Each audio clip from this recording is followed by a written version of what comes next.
Cette histoire commence en l'an 3972, lorsqu'un homme reçoit une profonde entaille à l'œil gauche. Cela survient après que l'Empire ait envoyé 14 de ses héros, armés de lances, pour éviter une invasion du pays des ténèbres. Cet homme, furieux, reproche à ses compagnons d'agir ainsi malgré leur camaraderie, mais les 7 héros restants observent les 3 corps sans vie à proximité et lui annoncent qu'ils recevront l'honneur à sa place, car il sera exécuté pour trahison envers l'Empire. Ainsi commence leur quête, en pleine période de prospérité. 20 ans plus tard, dans la ville de Rield, où la sécurité est très stricte, une jeune fille se cache dans un chariot. Elle espère bientôt atteindre le port et traverser la frontière pour rejoindre l'autre côté de la ville, où se trouvent les 7 héros. Cependant, peu après, Racheb, le moine-chef, annonce à tous qu'une exécution de clandestin sera réalisée. Il feint de ne pas apprécier cette tâche, bien que son regard révèle qu'il la savoure, justifiant ses actions par la nécessité de protéger la frontière. Il précise que les personnes souhaitant voyager doivent demander un laissez-passer au monastère. Pendant ce temps, un guerrier observe la scène depuis les hauteurs. Peu après, Racheb découvre l'un de ses gardes avec une jeune fille qui pleure et implore de l'aide. Le garde affirme qu'il s'agit d'une clandestine, mais la fille continue de pleurer. Racheb, impassible, déclare qu'elle connaîtra le même sort que les 4 précédents. C'est alors que notre protagoniste, Koinzel, arrive en l'appelant par le nom de Pipi, ce qui la surprend, car elle ne le connaît pas et ce n'est pas son nom. Koinzel la réprimande pour ne pas s'être rendu là où il lui avait dit, puis la libère des mains du garde. Racheb demande à Koinzel qui il est. Koinzel ment en prétendant être son frère, mais le moine ne le croit pas et annonce que les deux seront exécutés.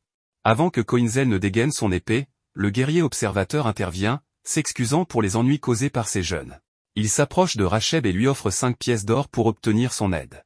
Séduit par l'argent, Racheb accepte et les laisse partir, en déclarant qu'il semble rempli de vertu. Quelques minutes plus tard, Pipi remercie Koinzel de lui avoir sauvé la vie, mais il la réprimande doucement. Il lui explique qu'il était également dans ce chariot et prévoyait de passer la frontière incognito, mais son intervention a fait échouer son plan. L'homme leur dit que leurs projets sont naïfs et qu'ils n'arriveront jamais de l'autre côté ainsi.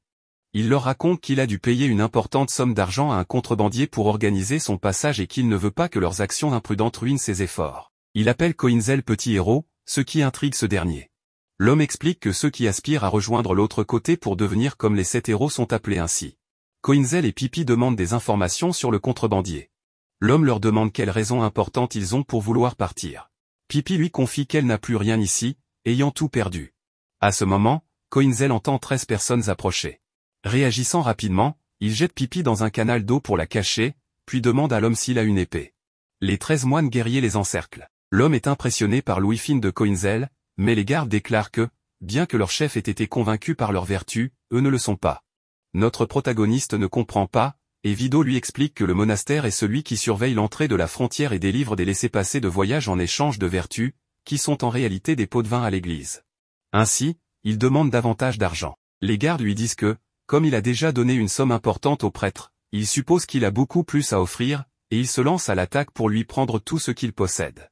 Mais en une fraction de seconde, notre protagoniste traverse l'un des moines, laissant Vido stupéfait, car il l'a tranché en deux avec une facilité déconcertante.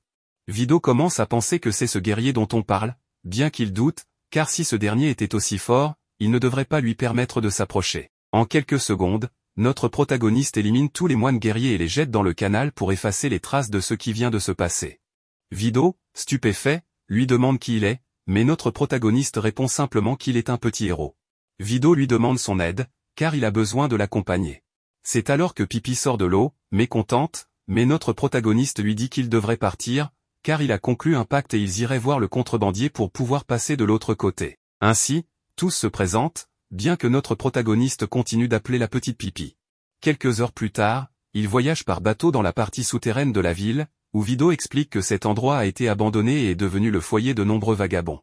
Ils arrivent dans un bar où notre protagoniste déguste quelques boissons tandis que Vido discute avec la responsable de l'établissement, qui lui dit qu'elle apprécie ses invités, en particulier le garçon, en raison du regard qu'il porte. Mais Vido lui demande un rabais, ce qui déplaît à Althea, car la sécurité devient de plus en plus stricte et il est difficile de faire passer des gens. Cependant, Vido lui explique que tout cela a été fait pour sauver ces jeunes, et elle finit par accepter, demandant à parler à ce jeune homme. Vido appelle Koinzel pour qu'il parle à la contrebandière, et lui demande de ne pas lui contredire. Pendant ce temps, Pipi, habillé comme les employés du lieu, a été changé de vêtements, car ses anciens étaient trop sales. Après quelques minutes, notre protagoniste refuse toujours l'offre que lui propose la femme, mais elle lui explique que s'il n'accepte pas, il ne pourra pas rencontrer les 7 héros, car ceux-ci campent près de la frontière pour réprimer le chaos de la guerre civile. C'est la parfaite occasion pour notre protagoniste. Tandis que Racheb observe le quartier souterrain avec dégoût, les considérant comme des déchets, il attend le moment propice pour exterminer toutes les rats. Quelques minutes plus tard, on vient informer Racheb que les moines guerriers sont là. Au bar, il dit que cet endroit est lié aux contrebandiers, mais Althea répond que ses affaires sont légales et qu'ils ne peuvent pas l'accuser de quoi que ce soit. Cependant, Racheb rit et fait entrer un homme qui affirme qu'il a été envoyé en tant que clandestin grâce à ce lieu. Cela suffit à Racheb, qui ordonne son exécution, ce qui étonne l'homme, car on lui avait promis qu'il serait épargné. Mais Rêve, ne partageant pas cet avis, déclare que personne ne mérite de vivre et ordonne l'exécution de tout le monde, déclenchant ainsi une guerre dans ce lieu. Racheb réussit à attraper Pipi, souriant, car il l'a retrouvée et cette fois, il ne la laissera pas s'en sortir vivante. Mais à ce moment-là, un bateau tombe du plafond, et notre protagoniste, les yeux injectés de sang, élimine plus de la moitié des moines guerriers. Racheb lui dit que retourner sa lame contre eux, c'est aussi la diriger contre Shtemolek, l'un des héros. Mais Koinzel, avec un sourire, répond que c'est justement son objectif. Lorsqu'un moine attaque, il l'élimine rapidement et demande à Pipi comment elle va. Althea lui répond qu'elle va bien, tandis que Racheb prend la fuite du bar. Ils arrivent dans un endroit éloigné, et Racheb, furieux, se demande comment un simple gamin a pu éliminer ces moines guerriers. Mais sachant que si le monastère apprend ce qui s'est passé, il perdra sa position, il ordonne à 2 de ses gardes de déclarer immédiatement la loi martiale. Quelques heures plus tard, Koinzel annonce aux autres qu'il partira quoi qu'il arrive, car il ne peut pas rater ce bateau. Il leur dit de ne pas s'inquiéter, car il profiterait de la belle lune pour leur permettre de fuir. Cette pensée fait ressurgir un souvenir chez Althea, qui décide de l'aider malgré les risques, promettant qu'il y a un chemin que le monastère ne connaît pas et qu'elle les embarquera. Racheb, de son côté, se réjouit, car avec la loi martiale, la chasse recommencera et ils attendront l'arrivée des bateaux.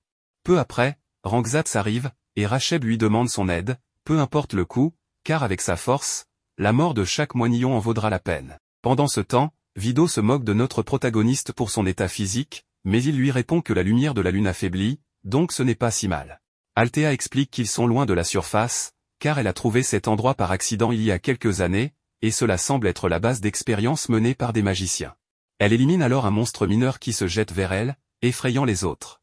Notre protagoniste lui dit qu'elle est très habile avec l'épée, mais Althea les conduit à un couloir qui mène à un espace plus grand, qui les mènera jusqu'au bateau. Cependant, un monstre gigantesque apparaît soudainement, effrayant immédiatement Althea, car c'est le même monstre qu'il y a 3 ans. Notre protagoniste ne perd pas de temps et attaque immédiatement, excitant Althea, car avec lui, il pourrait peut-être le vaincre. Cependant, l'attaque de Koinzel ne fait pas grand-chose, le monstre le soumet et l'écrase contre le plafond, brisant une partie de celui-ci, laissant Koinzel complètement inconscient. Cela fait pleurer Althea, car il n'y a plus d'échappatoire, mais Vido remarque le bateau passer et demande combien de temps ils ont. Althea répond que ce n'est pas suffisant pour arriver, et que son plan a échoué. Juste à ce moment, Pipi se réveille, confuse et ne sachant pas où elle se trouve. En voyant le monstre, elle a peur et demande ce qu'il est advenu de Koinzel. Althea lui explique qu'il est mort et que tout le monde ici mourra aussi. Vido n'est pas d'accord, et avec son arme, il attaque le monstre, reprochant à Althea d'être trop faible.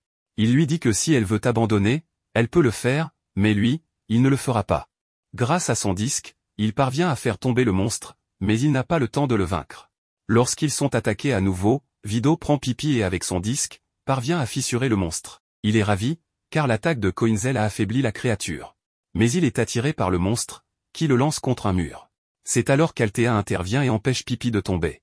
Vido, gisant au sol, regrette de ne pas pouvoir faire plus, mais remarque une lumière là où se trouvait Koinzel. Alors que le monstre s'apprête à attaquer Althea, notre protagoniste apparaît au-dessus de sa tête, la remerciant d'avoir amélioré la ventilation. Il esquive une attaque et d'un seul coup, traverse complètement la tête du monstre, le fendant en deux et le tuant instantanément. Le monstre tombe au sol, mort. Notre protagoniste demande à Vido de se relever, car ils n'ont plus de temps à perdre. L'homme, un peu douloureux, se relève, et alors qu'il parle de la suite, notre protagoniste détecte quelque chose. Une explosion les projette à plusieurs mètres. Quelques secondes plus tard, ils entendent le rire de Racheb, qui leur annonce qu'ils viennent de voir le pouvoir de l'épée noire, avec laquelle il apportera la justice divine pour détruire leurs âmes pourries. Notre protagoniste le défie du regard, alors que Racheb rit. Pendant ce temps, Rangzatz prépare sa prochaine attaque. Tout le monde est stupéfait et Vido ne comprend pas qui il est, mais Pipi et notre protagoniste commencent à entendre plusieurs voix de souffrance, comprenant que c'est cette épée qui génère ce bruit. Racheb rit et explique que Rangzatz était comme eux auparavant, mais qu'il s'est allié au monastère et a trouvé sa rédemption, ce qui lui a permis de découvrir leur stratégie. Cela met Althea en colère, car cela signifie que Rangzatz était auparavant un contrebandier et qu'il les trahit. Racheb leur dit qu'ils devraient se sentir coupables de voler l'argent qui devrait revenir à l'église, et il leur recommande de faire comme Rangzatz. Mais face à leur refus, il ordonne à Rangzatz de les éliminer. Rangzatz accepte, et son épée commence à accumuler son pouvoir, émettant des vagues sonores qui affectent notre protagoniste. Lorsqu'une sphère de pouvoir s'approche, notre protagoniste s'interpose et bloque ce qu'il peut avec son épée, provoquant une forte explosion qui surprend Rangzatz et Racheb. Notre protagoniste, épuisé et en pleurs, ordonne à Rangzatz de ne plus utiliser cette épée, ce qui fait rire encore plus le prêtre, car il découvre le pouvoir de l'épée noire. Cependant, Pipi déclare qu'elle entend aussi la voix. Althea ne comprend pas, et Pipi explique que le pouvoir de l'épée provient en réalité de cette fée attachée à l'épée, et que sa voix de souffrance est ce qui génère ces vagues de pouvoir. Racheb rit encore, affirmant qu'ils seront réduits en poussière, tandis que Rangzatz range son épée et se tourne pour partir. Le prêtre lui demande ce qu'il fait, et Rangzatz répond qu'il a déjà rempli sa promesse et qu'il ne montera pas sur le navire. Tout ce qu'il fera en plus devra être payé. Dans son esprit, il pense que ce garçon a coupé son attaque en deux. Racheb, avalant sa fierté, accepte de le payer davantage mais exige qu'il les frappe une fois de plus. Rangzatz accepte, charge son épée à nouveau et lance une attaque encore plus puissante. Notre protagoniste tente de l'arrêter mais n'a pas assez de force, et l'explosion le frappe, détruisant une partie des lieux et l'envoyant voler dans un trou qui semble sans fond. Racheb rit avec plaisir, tandis que Rangzatz pense qu'il ne s'attendait pas à revoir Althea après tout ce temps. Quelques secondes plus tard, Vido soulève un morceau de débris et s'assure que les deux filles vont bien.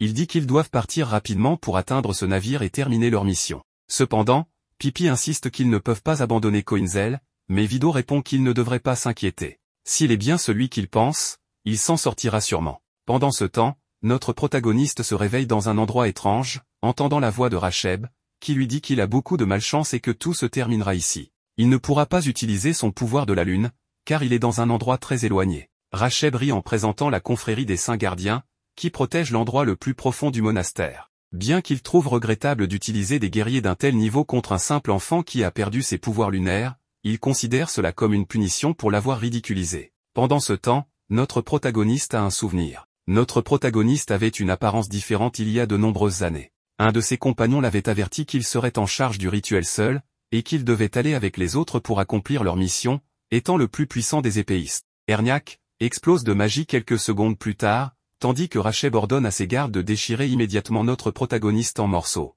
Celui-ci ne bouge pas jusqu'aux derniers instants et, avec un mouvement dans les airs, il attaque, légèrement surpris qu'un des guerriers ait bloqué son coup. Les guerriers eux-mêmes se demandent qui il est, car ce mouvement est impossible pour un humain ordinaire. Mais Racheb leur explique qu'il l'a amené pour qu'ils ne s'ennuient pas avec les autres et puissent faire tout ce qu'ils veulent sans retenue. Les guerriers attaquent sans pitié, mais notre protagoniste les esquive et déclare qu'il n'a pas de temps à perdre à les combattre. Racheb commence à fuir en voyant qu'il est poursuivi et ordonne à ses gardes de l'éliminer. Cependant, il finit par tomber, et notre protagoniste s'approche en déclarant que c'est l'endroit. Il place son épée au sol, un pouvoir l'entoure, commençant à brûler et détruire tous les guerriers qui le poursuivaient. Après quelques secondes, seul notre protagoniste et les restes des gardes demeurent. Le prêtre, choqué, le traite de monstre et ne comprend pas comment il connaît un piège que personne ne connaissait. Notre protagoniste avoue qu'il est déjà passé par cet endroit dans le passé, se souvenant comment son maître, Erniak, lui avait expliqué qu'ils avaient repris cette forteresse. Cependant, elle contenait trop de cercles magiques et de pièges, et il avait dû tout mémoriser. Notre protagoniste dit à Racheb qu'il sait ce qui se cache derrière les portes et le jette à l'intérieur. Avançant, il est confronté à Abad, le grand prêtre, qui lui dit qu'il ne peut pas être là, car c'est l'endroit le plus sacré du monastère. Même les 7 héros n'entrent pas dans cet endroit. Mais notre protagoniste l'ignore et continue d'avancer, tandis qu'Abad poursuit en disant que l'assistant était là il y a 23 ans. Les héros, avec Erniak, avaient créé les lances qui protègent le territoire. Notre protagoniste, rempli de colère, ordonne à Abad de se taire, outré qu'on appelle Erniak un simple assistant des héros, lui qui avait donné sa vie pour ce sort. Abad ne comprend pas qui est ce garçon et ce qu'il fait là, réprimandant Racheb pour cette erreur. Il ordonne à notre protagoniste de ne pas aller plus loin. Ce dernier atteint le centre de tout, où il remarque le visage pétrifié de son compagnon Erniak.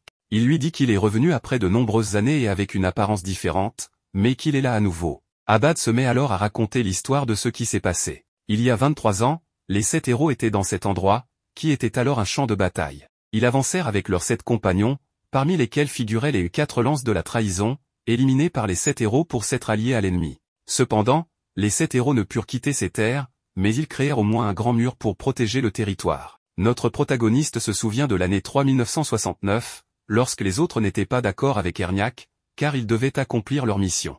Mais notre protagoniste accepta de suivre son compagnon et demanda aux autres d'avancer, promettant qu'il les rejoindrait après avoir rempli leur mission. Il fit la promesse qu'ils achèveraient cette mission et reviendraient tous vivants, fixant du regard Landgrave. Mais Abad lui dit qu'à cette époque, il n'était qu'un simple marchand qui a vu le pouvoir émerger de cet endroit, comment les 1000 lances ont été forgées. Il a compris la puissance qui s'y trouvait et a créé ce monastère pour protéger cet endroit. Par cet acte, le héros légendaire, Landgrave Stemwolek, que nous appellerons mieux Stem, un titre signifiant quelque chose comme prince, lui a confié la supervision de la frontière. Notre protagoniste se met alors à rire, parlant à Erniak, car en revenant dans ce lieu après 20 ans, il découvre le titre donné à Stem. Cela lui semble incroyable, car il connaissait le bandit qui était si fier de la mission confiée par l'empereur. Cependant, il n'oubliera jamais une chose, la manière dont il riait toujours, même lorsqu'il était en train de le déchiqueter. Ce souvenir est ce qu'il garde le plus clairement, lui et les autres riaient avec excitation, sachant ce qu'ils allaient accomplir. Ils ont réduit Kfer, Gustave, Krantel et lui-même en morceaux, un acte qui les enthousiasmait au point de les faire hurler comme des maniaques. Ces souvenirs remplissent notre protagoniste d'un profond sentiment d'impuissance. Mais l'heure est venue de partir. Il remercie Erniak pour tout ce qu'il a fait et pour avoir tant protégé l'Empire, mais il doit maintenant passer à autre chose. Il libère son épée, ce qui effraie Abad, qui ordonne à Racheb de l'éliminer avec une grande colère. Abad tente une attaque désespérée, mais notre protagoniste la bloque et détruit immédiatement la rune magique, s'excusant auprès de son compagnon. Une grande explosion commence alors à illuminer les lieux. Pendant ce temps, Vido constate que le navire leur a échappé et qu'ils sont entourés par les gardes du monastère. Ils n'ont aucune échappatoire. Mais à cet instant, un énorme rugissement se fait entendre, et ils voient le monastère s'effondrer, ainsi que le mur des lances de pierre disparaître. Racheb utilise même Abad comme bouclier. Les gardes, terrifiés par ce qui pourrait arriver, prennent la fuite, tandis que des centaines de personnes commencent à franchir la frontière, n'ayant plus rien pour les en empêcher. Notre protagoniste quitte les lieux, observant tout ce qui s'est passé et assimilant les événements. Il se rappelle cette nuit où il est arrivé avec Erniak à cet endroit. Erniak lui avait dit qu'il ne pouvait pas retourner avec lui, car il y avait une forte probabilité que le cercle magique piégé dans cet endroit les retienne. Il espérait que la mission serait accomplie avec les 12 autres héros et qu'un jour, il reviendrait en ce lieu. Maintenant, notre protagoniste exprime des regrets envers son ami pour ne pas avoir pu tenir cette promesse. Cependant, il jure qu'il prendra sa revanche sur les 7 héros et espère qu'Erniak pourra enfin reposer en paix. Pendant ce temps, Rangzatz observe tout ce qui se passe. Racheb lui demande de l'aide, car avec la mort de Abad, il deviendrait le maître du monastère. Mais une foule en colère arrive, décidée à en finir avec Racheb. Rangzatz, de son côté, déclare simplement qu'il doit maintenant trouver quelqu'un pour lui donner du travail. Vido, quant à lui, réussit à voler un navire appartenant aux gardes du monastère. Avec les filles, ils quittent cet endroit dans l'intention de rejoindre leur propre navire. Althea remarque que les affaires de contrebande sont désormais terminées, tandis que Pépi se demande où pourrait bien être Coinzel. À ce moment-là, un wyvern vole à côté d'elle, et elle réalise qu'il s'agit de notre protagoniste. Pendant ce temps, les 7 héros observent la destruction du mur. Les habitants de l'endroit, d'abord remplis de peur, retrouvent espoir en voyant les 7 héros, convaincus qu'ils les protégeront. Ces héros sont les légendaires protecteurs du royaume, après tout. Les habitants commencent à les acclamer, bien que les héros eux-mêmes ne réagissent pas. Stem, en revanche, essaie de cacher sa peur, incapable de comprendre pourquoi le ciel semble si sombre. La prêtresse fixait les lunes jumelles suspendues dans le ciel. Leur alignement étrange projetait une lueur pâle sur la terre. Des larmes coulaient sur son visage alors qu'elle murmurait ses craintes, cet alignement annonçait un funeste présage, prédisant un avenir sombre et turbulent. Au loin, Coinzel chevauchait son dragon volé, ses ailes fendillant l'air alors qu'il approchait de la cité des 7 héros. Sa détermination brûlait comme une flamme. Son voyage fut interrompu lorsqu'un immense vaisseau aérien apparut au-dessus de lui, tentant de le percuter. Bien que le navire ait raté sa cible, 2 des 7 héros décochèrent des flèches avec une précision mortelle, frappant Coinzel et le faisant s'écraser au sol avec son dragon.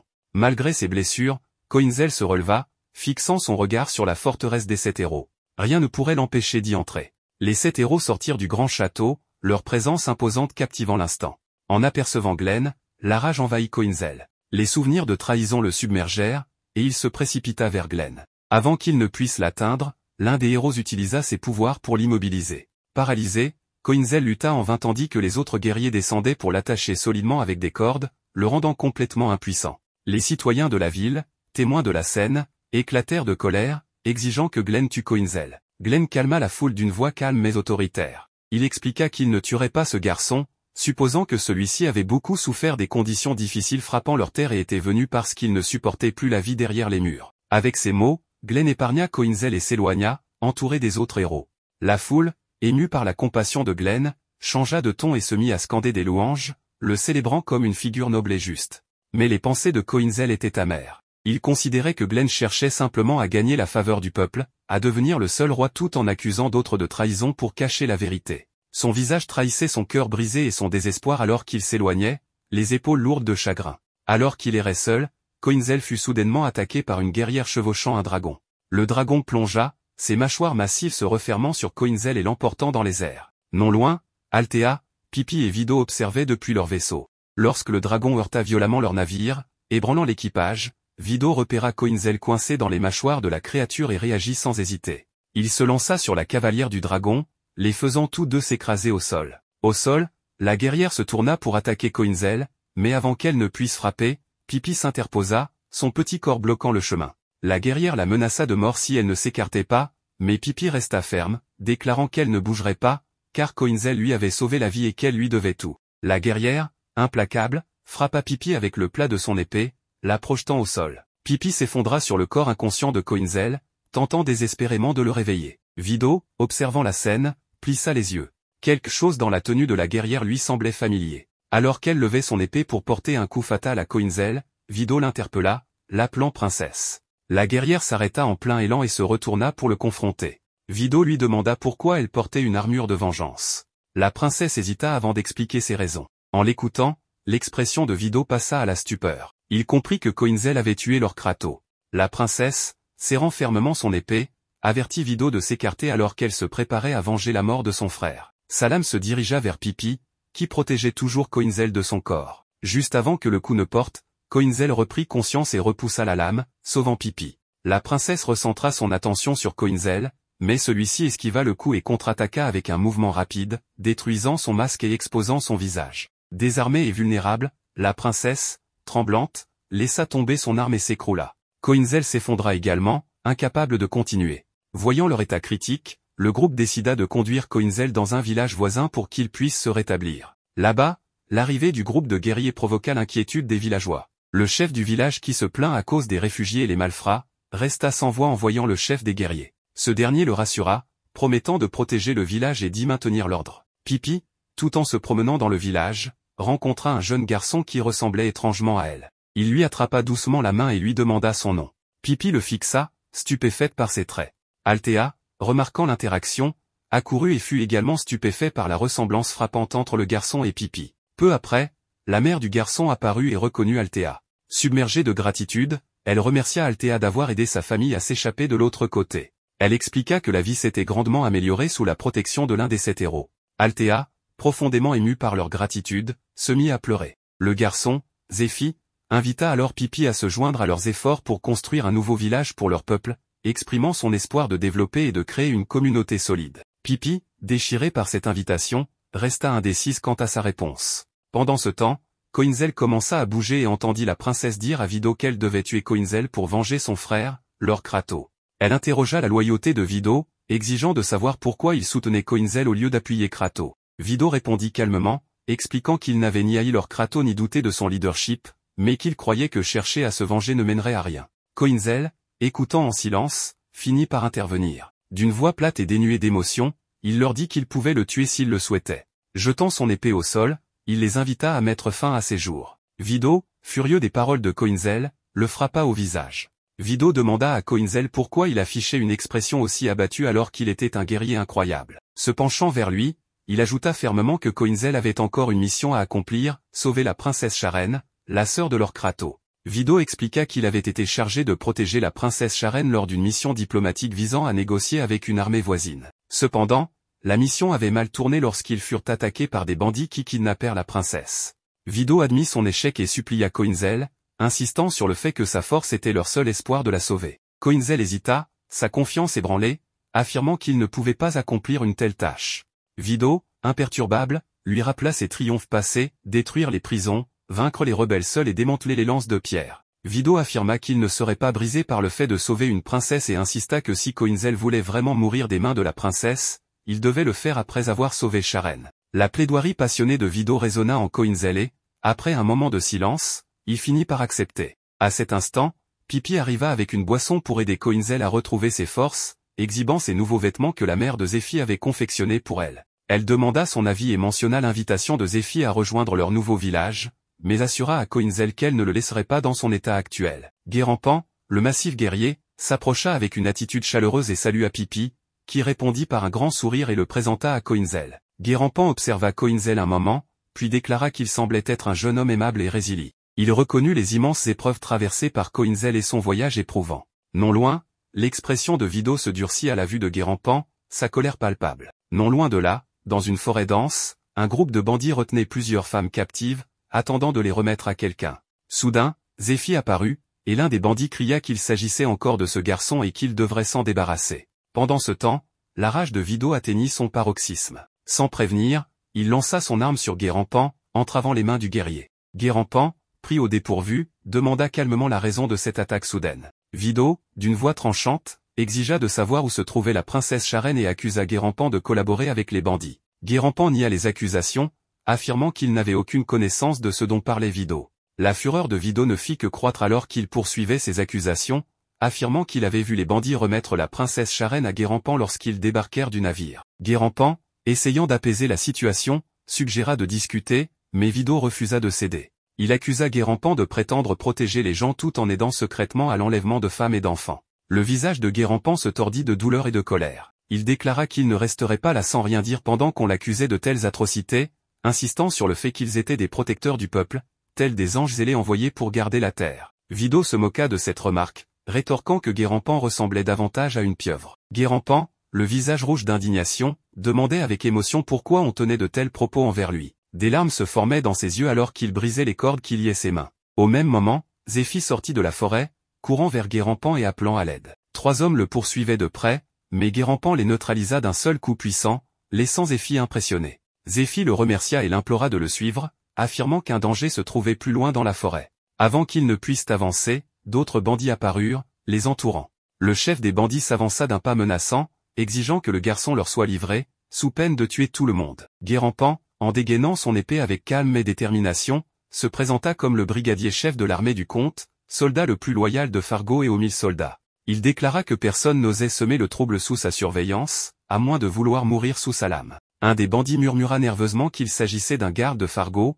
supposé ne servir que les nobles. Le chef des bandits, non impressionné, s'avança avec un sourire en coin, déclarant que si Guérampan servait Fargo, cela rendrait les choses faciles. Il révéla alors une dague portant l'insigne de Fargo. Guérampan, choqué, demanda pourquoi un voleur possédait un tel insigne, réservé aux officiers d'élite, et remarqua que la dague était plus grande que la sienne. Le chef des bandits affirma qu'il ne s'agissait pas d'une erreur, prétendant agir sous les ordres directs de Chtemouelek. Il ajouta que personne ne les toucherait, peu importe leurs actes. Guérampan, incrédule, laissa sa colère éclater en accusant le chef de mentir. Cependant, ce dernier brandit la dague et insista qu'une attaque contre eux reviendrait à désobéir au commandant. Zéphi tremblait, les yeux fixés sur Guérampan, tandis que les bandits se rapprochaient. Guérampan, partagé entre sa loyauté et son sens de la justice, resta silencieux, la tristesse marquant ses traits. 2 bandits avancèrent pour s'emparer de Zéphi, mais avant qu'ils ne puissent le toucher, Coinzel surgit de l'ombre, son épée brillant. En un mouvement rapide, il les abattit, laissant tout le monde stupéfait par son intervention soudaine et décisive. Après avoir tué les bandits, Coinzel ordonne aux autres d'appeler Chtemouelek. Mais les bandits exhibent leur insigne royal, ce qui pousse Coinzel à couper non seulement l'insigne mais aussi la main du porteur. Ce dernier appelle alors Guérampan à l'aide, car il est responsable de la protection de cet insigne. Guérampan refuse d'intervenir, car selon lui, le commandant Fargo n'aurait jamais donné cet insigne à des bandits. Il demande donc la vérité à tout le monde. C'est alors que Fargo arrive, et le bandit lui demande de l'aide. Mais Fargo l'attaque et révèle à tout le monde que cette épée marquée de l'insigne royal lui appartenait à l'origine, mais qu'elle a été volée récemment. Guérampan croit immédiatement Fargo, car il le considère comme un grand frère et lui fait entièrement confiance. Ensuite, Fargo remercie Coinzel d'avoir éliminé les bandits et d'avoir ainsi protégé l'honneur de Chtemouelek. Guérampan et Fargo s'apprêtent à partir, mais Vido les arrête, car il ne leur fait toujours pas confiance. Il les interroge alors sur Charène, la sœur de leur Kratos. Fargo accepte d'emmener Vido voir Charène, mais il explique qu'il ne peut pas encore la leur rendre, car il a besoin d'elle pour discuter avec les différents territoires frontaliers afin de protéger les personnes dotées de pouvoirs spéciaux. Cependant, il accepte de leur permettre de la voir chez le maire. Vido informe Althea de cette proposition et exprime encore ses doutes. Il ajoute que si Fargo tient parole, son voyage prendra fin et leurs chemins se sépareront. Cela attriste Pippi. Pendant ce temps, les bandits attendent toujours le retour de leurs compagnons. Mais Guérampan arrive et les élimine tous. Les filles que Guérampan était venu sauver commencent alors à avoir peur de lui. Lorsque Zéphie arrive, elle le remercie, ce qui rend Guérampan jaloux. Pauvre Guérampan, il a beau avoir un corps imposant, il a aussi un grand cœur. Ensuite, il est question de partir, mais Pippi attend le retour de tout le monde pour passer un dernier moment ensemble. Vido et Cucharundo vont voir Fargo, mais ils se retrouvent encerclés par des bandits qui étaient censés être morts. Vido ne comprend pas s'ils ont été ressuscités par magie ou s'ils sont devenus des zombies. On découvre alors que c'est l'œuvre de Fargo, les bandits morts attaquent Vido et Cucharundo. Ils commencent à les découper, mais même après avoir été coupés en morceaux, leur corps libère d'étranges substances, leur permettant de continuer à se battre. Sous la lumière de la lune, l'un des bandits se transforme. Un flashback nous montre Guérampan remerciant Zéphie de lui avoir parlé des bandits. Fargo le remercie aussi, mais en réalité, il méprise les habitants et considère tous ces événements comme un plan orchestré par lui-même. Il insulte Zéphie pour avoir tenté de ruiner ses plans. Zéphie et sa famille s'endorment alors sous leur tente. Pendant ce temps, Coinzel, en regardant la lune, semble très heureux, et des ailes apparaissent soudainement derrière lui. De son côté, Pippi cherche tout le monde et repense à la mort de ses parents. Elle prie pour que Zéphie et sa famille ne subissent aucun malheur, car elle ne veut plus perdre de proches. Elle décide alors de partir vivre avec eux dans leur nouveau village.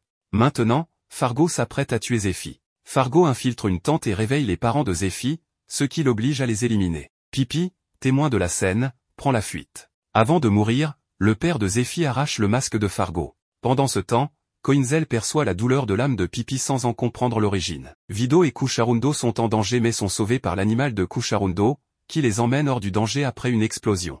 Guérampan, qui observe la scène, est confus sur la situation. Fargo tente d'assassiner Zéphie, mais Pippi intervient courageusement pour le sauver, lui rappelant qu'il était venu pour aider leur village. Fargo révèle alors qu'il leur a menti et qu'ils sont tous des idiots de lui avoir fait confiance. Brisé, Pippi attaque Fargo, mais il la repousse violemment. Pour la tourmenter davantage, il transforme les parents de Zéphie en zombies. Pippi hurle d'horreur, réveillant Zéphie, qui se retrouve attaquée par ses parents zombifiés. Alors que les zombies attaquent Pippi, Coinzel intervient pour la sauver. Pippi supplie Coinzel d'arrêter tout cela. Coinzel active alors son pouvoir, invoquant 4 épées de ses mains, ce qui effraie Fargo. Coinzel élimine les parents zombifiés de Zéphie. Terrifié, Fargo supplie Coinzel de l'épargner, mais Coinzel lui tranche le bras droit. Cucharundo ne comprend pas la puissance de Coinzel, tandis que Vido réalise qu'il est l'homme à l'épée noire. Coinzel s'excuse auprès des parents de Zéphie avant de les anéantir définitivement. Fargo traite Coinzel de monstre, mais ce dernier lui rappelle qu'à cause de lui, des innocents ont été transformés en zombies et qu'il a trahi ceux qui lui faisaient confiance.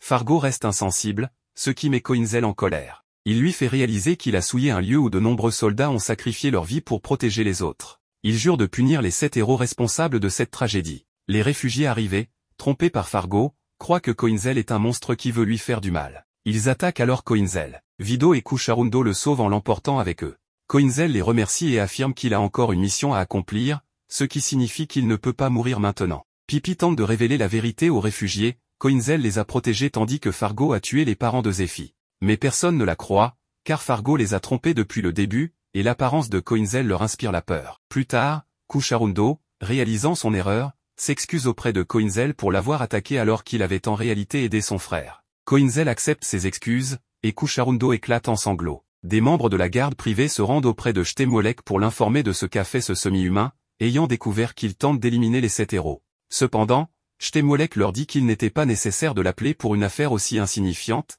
car ce ne serait pas la première fois que cela arrive. Après tout, c'est précisément pour cela que les gardes et les habitants du village sont là pour protéger le château. Il ne compte même plus le nombre d'attaques qui ont eu lieu depuis qu'il est le comte. Il fait totalement confiance aux défenses et aux soldats du château, et même aux villageois qui seraient prêts à donner leur vie pour lui, l'un des 7 héros. Cette déclaration choque les gardes, et l'un d'eux se rappelle soudainement les paroles de Coinzel, ce qui le surprend, ne comprenant pas pourquoi elles restent si présentes dans son esprit. Quelques minutes plus tard, une urgence se présente à Chtemolek. Fargo, gravement blessé, apparaît devant lui, le laissant sous le choc. Quelques heures plus tard, tous les soldats et gardes du château se mettent en alerte, car leur ennemi ne tardera pas à arriver. On prévient qu'il est extrêmement dangereux, puisqu'il a réussi à couper un bras de Fargo. Ainsi, toutes les entrées sont renforcées et la vigilance est maximale. Rosen est impressionné par la préparation du comte. Il comprend maintenant que les soldats du château ne sont pas de simples bandits, mais des combattants extrêmement expérimentés, dotés d'une moralité inébranlable. Il se rend compte que leur rôle est de servir de bouclier, conformément à leur mission en tant que cette lance. Il espère qu'une fois Coinzel éliminé, tout reviendra à la normale, bien que sa camarade soit intriguée de le voir pleurer. Quelques minutes plus tard, les soldats aperçoivent dans le ciel le loup volant.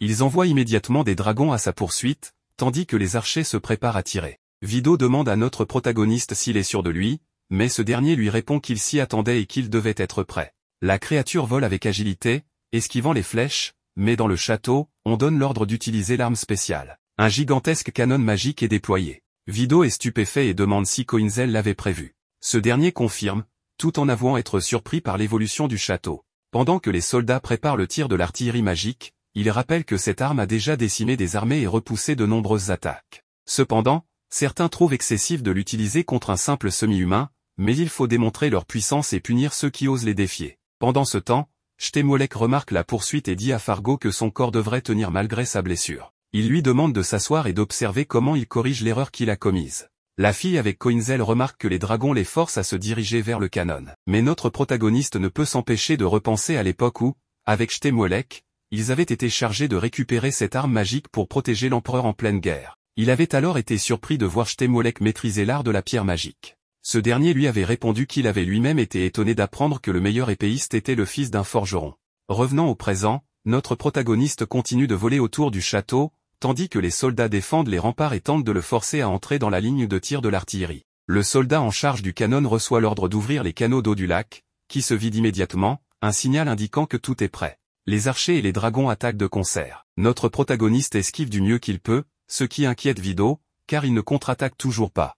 Coinzel, lui, observe avec admiration les guerriers, qui sont aussi courageux qu'autrefois et prêts à mourir pour l'empereur. Rosen remarque que notre protagoniste semble en difficulté, mais suppose qu'avec la puissance de la lune presque à son apogée, il pourrait atteindre son objectif s'il abandonnait ses compagnons pour attaquer directement le château. Pourtant, ce n'est pas une option. Le canon est prêt à tirer. Alors que notre protagoniste approche, il s'arrête soudainement face à l'arme, se tourne et libère ses armes. Voyant les dragons le poursuivre, il est impressionné par la détermination des soldats. Au même instant, Shtemolek, excité, annonce que leur armée va démontrer sa puissance en anéantissant leur ennemi. Le canon tire un rayon de lumière qui frappe directement notre protagoniste. Mais au lieu de fuir, il fonce droit vers le canon. Les soldats sont stupéfaits.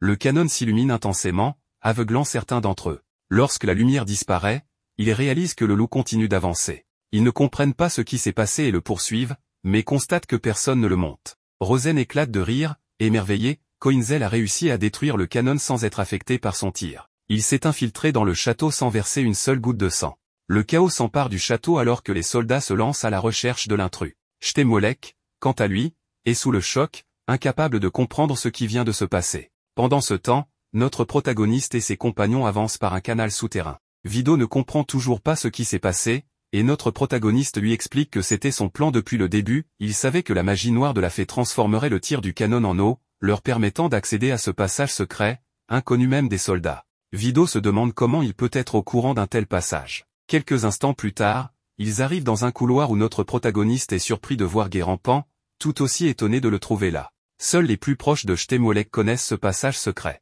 Vido et la fille demandent alors des nouvelles de Fargo et de la princesse, mais notre protagoniste leur dit qu'ils doivent voir Shtemolek, et qu'ils devraient les laisser passer. Cependant, Guérampan leur répond que ni son frère ni le comte ne sont au château, car au bout de ce couloir, il n'y a qu'un sanctuaire auquel seul son frère et Shtemolek ont accès. Notre protagoniste ne comprend pas pourquoi Fargo leur dit cela, puisqu'il fait partie de l'armée du comte. C'est alors que Guérampan confesse qu'il a vu quelque chose d'horrible cette nuit-là, il a découvert la forme monstrueuse de son frère ainsi que les véritables plans du comte. Il comprend maintenant qu'il a été manipulé tout ce temps, fier d'une mission dont il n'était en réalité qu'un simple pion.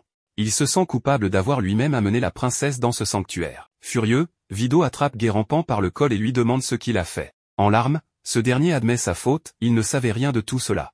Il est venu ici pour comprendre l'étendue de ses erreurs et payer pour ses fautes. Notre protagoniste intervient avant que Vido ne lui fasse du mal. Il admet qu'il ne sait pas lire parfaitement les intentions des gens, mais quelque chose lui dit que Guérampan ne ment pas. Il lui demande alors de les guider jusqu'à Fargo et Shtemolek. Pendant ce temps, ces derniers se trouvent déjà dans le sanctuaire. Shtemolek prévient Fargo que si la situation s'aggrave, il devra agir. Après tout, il possède ce pouvoir pour une raison. Quelques instants plus tard, Guérampan arrive à l'entrée du sanctuaire, prétendant amener quelques jeunes filles spéciales. Le garde les observe, surpris de voir notre protagoniste déguisé. En effet, quelques minutes auparavant, Guérampan les avait tous déguisés, expliquant que c'était la meilleure option. Il leur avait révélé qu'il transportait régulièrement des semi-humaines aux prêtres, bien qu'il ignore leur sort exact. Selon les rumeurs, on leur retirait le sang noir avant de les envoyer vivre ailleurs en paix. Guérampan insiste pour remettre lui-même ces jeunes filles à Fargo et demande qu'on le fasse appeler. Un moment plus tard, Fargo arrive, encore affaibli par ses blessures. Il se montre surpris que Guérampan les fait appeler, car d'habitude, il lui laisse simplement les filles. Mais cette fois, Guérampan lui demande de lui montrer la vérité. Il veut savoir en quoi il a participé, quelles atrocités ont été commises. Fargo ne comprend pas l'attitude de son frère, jusqu'à ce que Guérampan, furieux, lui révèle qu'il l'a vu cette nuit-là. Il a vu de ses propres yeux comment Fargo a tué les parents de Zéphi et les a transformés en monstres. Il réalise maintenant que Fargo lui a menti depuis le début et exige la vérité. Mais contre toute attente, Fargo se contente de sourire. Il comprend maintenant pourquoi son frère agit ainsi. Il explique alors qu'il protégeait en réalité certaines semi-humaines cette nuit-là et qu'il a dû éliminer des infiltrés qui tentaient d'attaquer les 7 héros. C'est pour cela qu'il a utilisé son pouvoir, un pouvoir qui lui a été implanté lorsqu'il était enfant par un homme maléfique qui a expérimenté sur lui. Il cache ce secret au comte, car il est inconcevable qu'un de ces hommes possède une magie du royaume obscur. Il n'a utilisé ce pouvoir que pour sauver des vies innocentes. Guérampan est bouleversé, alors que notre protagoniste et les autres savent qu'il ment effrontément. Pourtant, en larmes, Guérampan choisit de croire en son frère. Il lui demande s'il peut encore lui faire confiance, et Fargo lui répond que oui. Il le remercie même d'avoir toujours accompli sa mission, ajoutant qu'ils parleront plus tard d'une mission spéciale que leur a confiée le comte. Guérampan, soulagé, se retourne vers les autres et leur demande s'il compte aussi s'excuser pour l'avoir jugé à tort. Mais c'est alors que Fargo se fige, reconnaissant notre protagoniste. Guérampan tente d'expliquer la situation, mais un pouvoir sombre le transperce soudainement. Fargo, furieux, lui demande s'il a amené des intrus jusqu'au sanctuaire. Il le transperce encore davantage avec sa magie, affirmant qu'il n'a plus besoin de lui. Alors qu'il s'apprête à l'achever, notre protagoniste intervient et bloque l'attaque, se jetant sur Fargo. Ce dernier se défend du mieux qu'il peut, bien qu'agacé par la lenteur de son adversaire. Mais notre protagoniste est catégorique, il est temps de mettre fin à cette mascarade. Fargo accuse son frère de l'avoir trahi, mais notre protagoniste réplique que c'est sa propre faute, il aurait dû l'éliminer plus tôt. Pris au dépourvu, Fargo propose un marché, il leur livrera la princesse et, en échange, ils oublieront tout ce qui s'est passé. Après tout, Coinzel, le héros des frontières, ne devrait pas ternir sa réputation en attaquant le château du comte. Mais lorsque notre protagoniste apprend que la princesse est bien ici, il rejette immédiatement l'offre. Il annonce qu'il tuera Fargo, puis ira la sauver. Aucun compromis n'est possible, il doit aussi en finir avec Shtemwelek. Fargo, choqué, esquisse un sourire sinistre. Il regarde son frère et lui dit qu'il va enfin découvrir la vérité sur ce qui est arrivé à ces jeunes filles. Une énergie sombre jaillit de son corps, révélant les visages déformés des nombreuses victimes qui ont souffert entre ses mains. Guérampan ne peut que regarder horrifié et en larmes ce qu'il a causé aux filles qu'il transportait. Fargo rit sarcastiquement en expliquant que ces filles sont devenues des épées pour protéger le comte. Rempli de rage, notre protagoniste ne supporte plus d'entendre ces paroles et se jette sur lui avec une fureur brûlant dans ses yeux. Fargo, surpris, se défend tout en affirmant qu'il comprend maintenant la situation, même s'il admet qu'il ne sera jamais assez rapide pour vaincre son adversaire. Il attaque alors en riant frénétiquement, mettant Coinzel sur la défensive et le défiant de révéler son arme secrète. Vido, de son côté, demande pourquoi il ne l'utilise pas, mais notre héros leur rappelle qu'il ne peut pas user de son pouvoir sans voir le ciel et la lumière de la lune. Vido et Atto s'éloignent, après un échange de signaux, lancent une attaque combinée qui surprend Fargo, d'autant plus que Coinzel l'attaque également.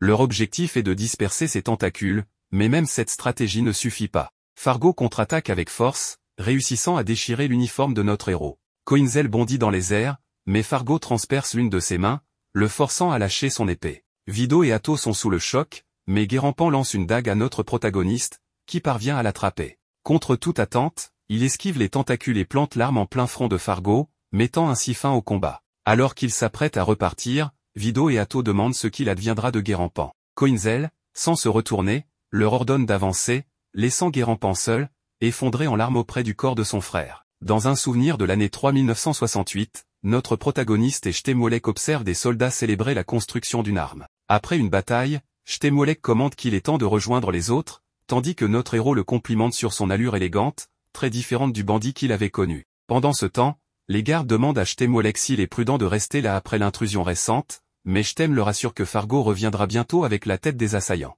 Il s'enquiert ensuite du nouveau spécimen capturé. Le chef des gardes lui répond qu'il s'agit d'une elfe aux cheveux sombres, une rareté. Cette espèce possède un corps semblable à celui des humains, mais avec une puissance et les biens supérieurs. Stem, ravi, se lamente du fait qu'elle soit une sauvage des frontières, mais se réjouit à l'idée d'exploiter son corps jusqu'à la dernière goutte de son sang. C'est alors que notre héros surgit, éliminant les gardes à l'entrée. Stem, furieux de l'échec de Fargo, ordonne que personne ne soit épargné. Coinzel avance, impitoyable, tandis que Stem annonce qu'il affrontera lui-même l'intrus.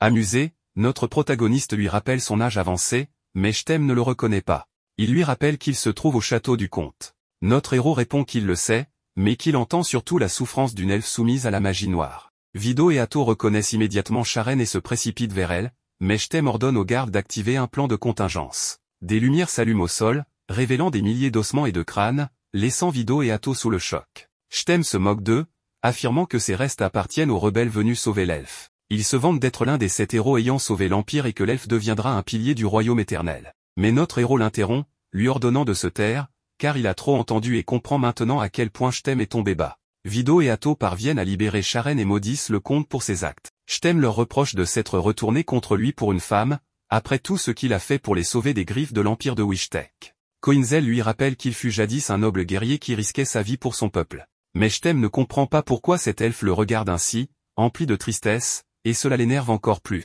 Coinzel lui annonce qu'il mettra fin ici et maintenant au péché qu'il a commencé il y a si longtemps.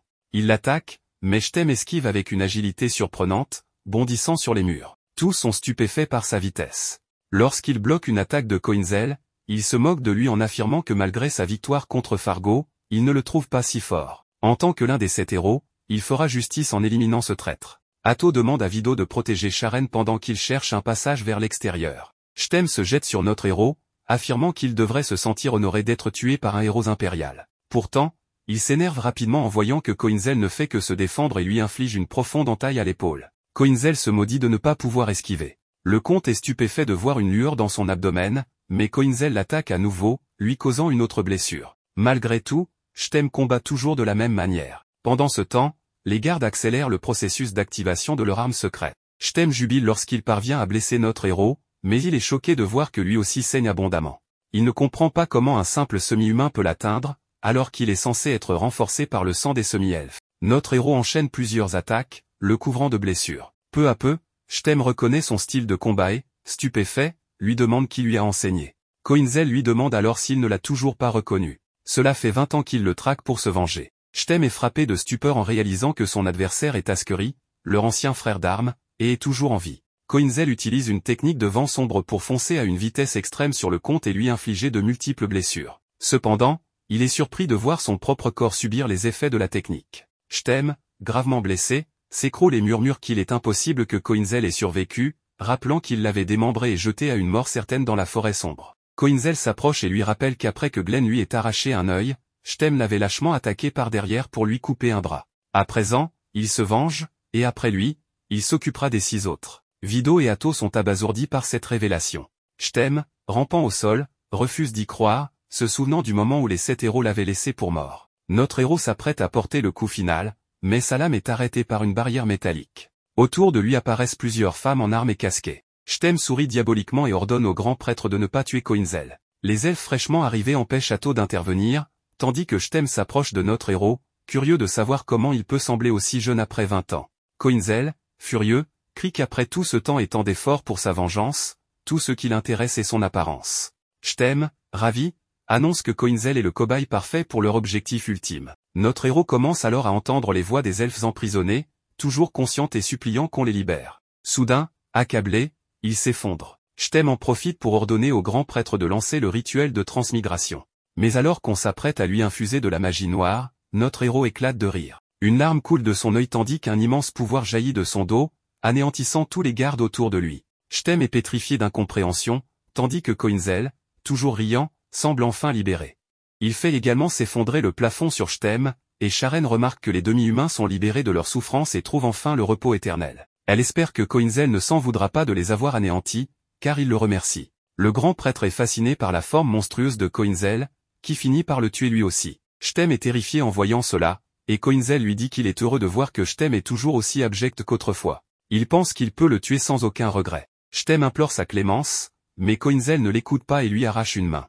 Malgré la douleur, Stem continue de supplier en rappelant leur ancienne proximité. Il le supplie de ne pas lui ôter la vie, mais Koinzel l'élimine sans hésitation, déchirant son corps en morceaux. Il pense alors qu'il ne reste plus que 6 ennemis à abattre. Atto et Vido sont stupéfaits devant ce carnage. Koinzel s'effondre soudainement, et Atto le rattrape. Elle remarque qu'il est anormalement léger et tente de le réveiller, sans succès. Sa sœur la rassure en lui disant que Koinzel est simplement inconscient et qu'il va bien. Atto fait remarquer qu'il y a quelque chose d'étrange chez lui, car son corps semble trop léger. Sharen explique qu'il a perdu le contrôle et libéré une immense quantité de pouvoir d'un coup. Cependant, grâce à sa volonté de faire, son corps est resté intact. À ce moment-là, la pièce où il se trouve commence à être inondée, et il décide de s'échapper. Pendant ce temps, Guérampan est vu tenant le cadavre de Fargo. Il se remémore leur première rencontre, lorsqu'il avait été sauvé par Fargo et son groupe de bandits alors qu'il venait d'aider une jeune fille poursuivie par des chevaliers. La fille avait supplié Fargo d'épargner Guérampan, et Fargo avait accepté, lui proposant même de rejoindre l'armée du comte, qui accueille ceux au cœur pur et prêt à combattre pour l'empereur et son peuple. Surpris par cette offre soudaine, Guérampan avait accepté, demandant même s'il pouvait l'appeler grand frère. Fargo lui avait donné une épée en lui répondant qu'il pouvait l'appeler comme il le souhaitait. De retour au présent, Guérampan réalise qu'il a toujours tout fait pour son grand frère depuis ce jour, mais que ce dernier ne l'a jamais réellement vu tel qu'il était. Il comprend qu'il n'a jamais su ce qu'il aurait dû faire pour le bien de tous, et qu'au final, il n'a rien accompli. Vido et les autres arrivent alors sur place, et Vido lui demande ce qu'il fait. Guérampan ne répond pas, et soudain, le plafond s'effondre sur lui, emportant Fargo et lui dans un torrent d'eau, mettant ainsi fin à leur histoire. Ailleurs, une prêtresse ressent la chute d'une étoile, frappée par une ombre au reflet bicolore, engloutie par les ténèbres. Les prêtres autour d'elle se demandent si elle parle de « je t'aime », et réalisent que la situation est grave. Pendant ce temps, Vido et les autres fuient la forteresse à dos du loup. Les soldats les aperçoivent, mais il est trop tard, et ils s'échappent. La scène change pour montrer les prêtres interprétant le message de la prêtresse.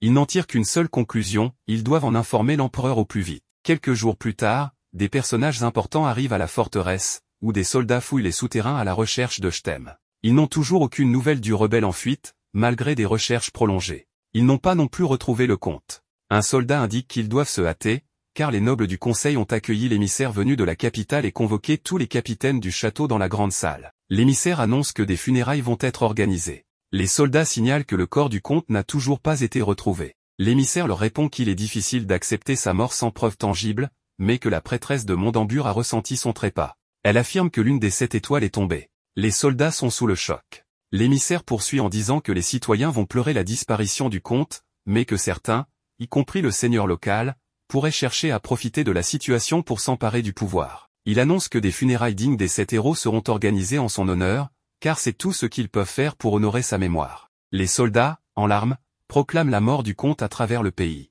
Ailleurs, Pipi et Altea remarquent une foule rassemblée dans les rues et se demandent ce qui se passe. Altea estime que c'est une chance pour elle, car l'armée du comte est absente, ce qui leur permet de passer inaperçus. Elle s'approche, et Pipi se demande si c'est un enterrement. Un prêtre leur explique que leur bien-aimé comte a été assassiné par des ennemis infiltrés dans le château, et qu'il a entendu dire que le lieutenant Fargo a également été tué en tentant de le protéger. Il précise que le lieutenant sera enterré aux côtés du comte. Pipi comprend immédiatement que Koinzel est derrière tout cela. Elle et Altea sont soulagées d'apprendre qu'il est en vie. Le cortège funéraire arrive alors. Tout le monde pleure la mort de Stem tandis que son cercueil est transporté dans les rues, suivi de celui de Fargo. Zéphi pleure en voyant le cercueil de Fargo.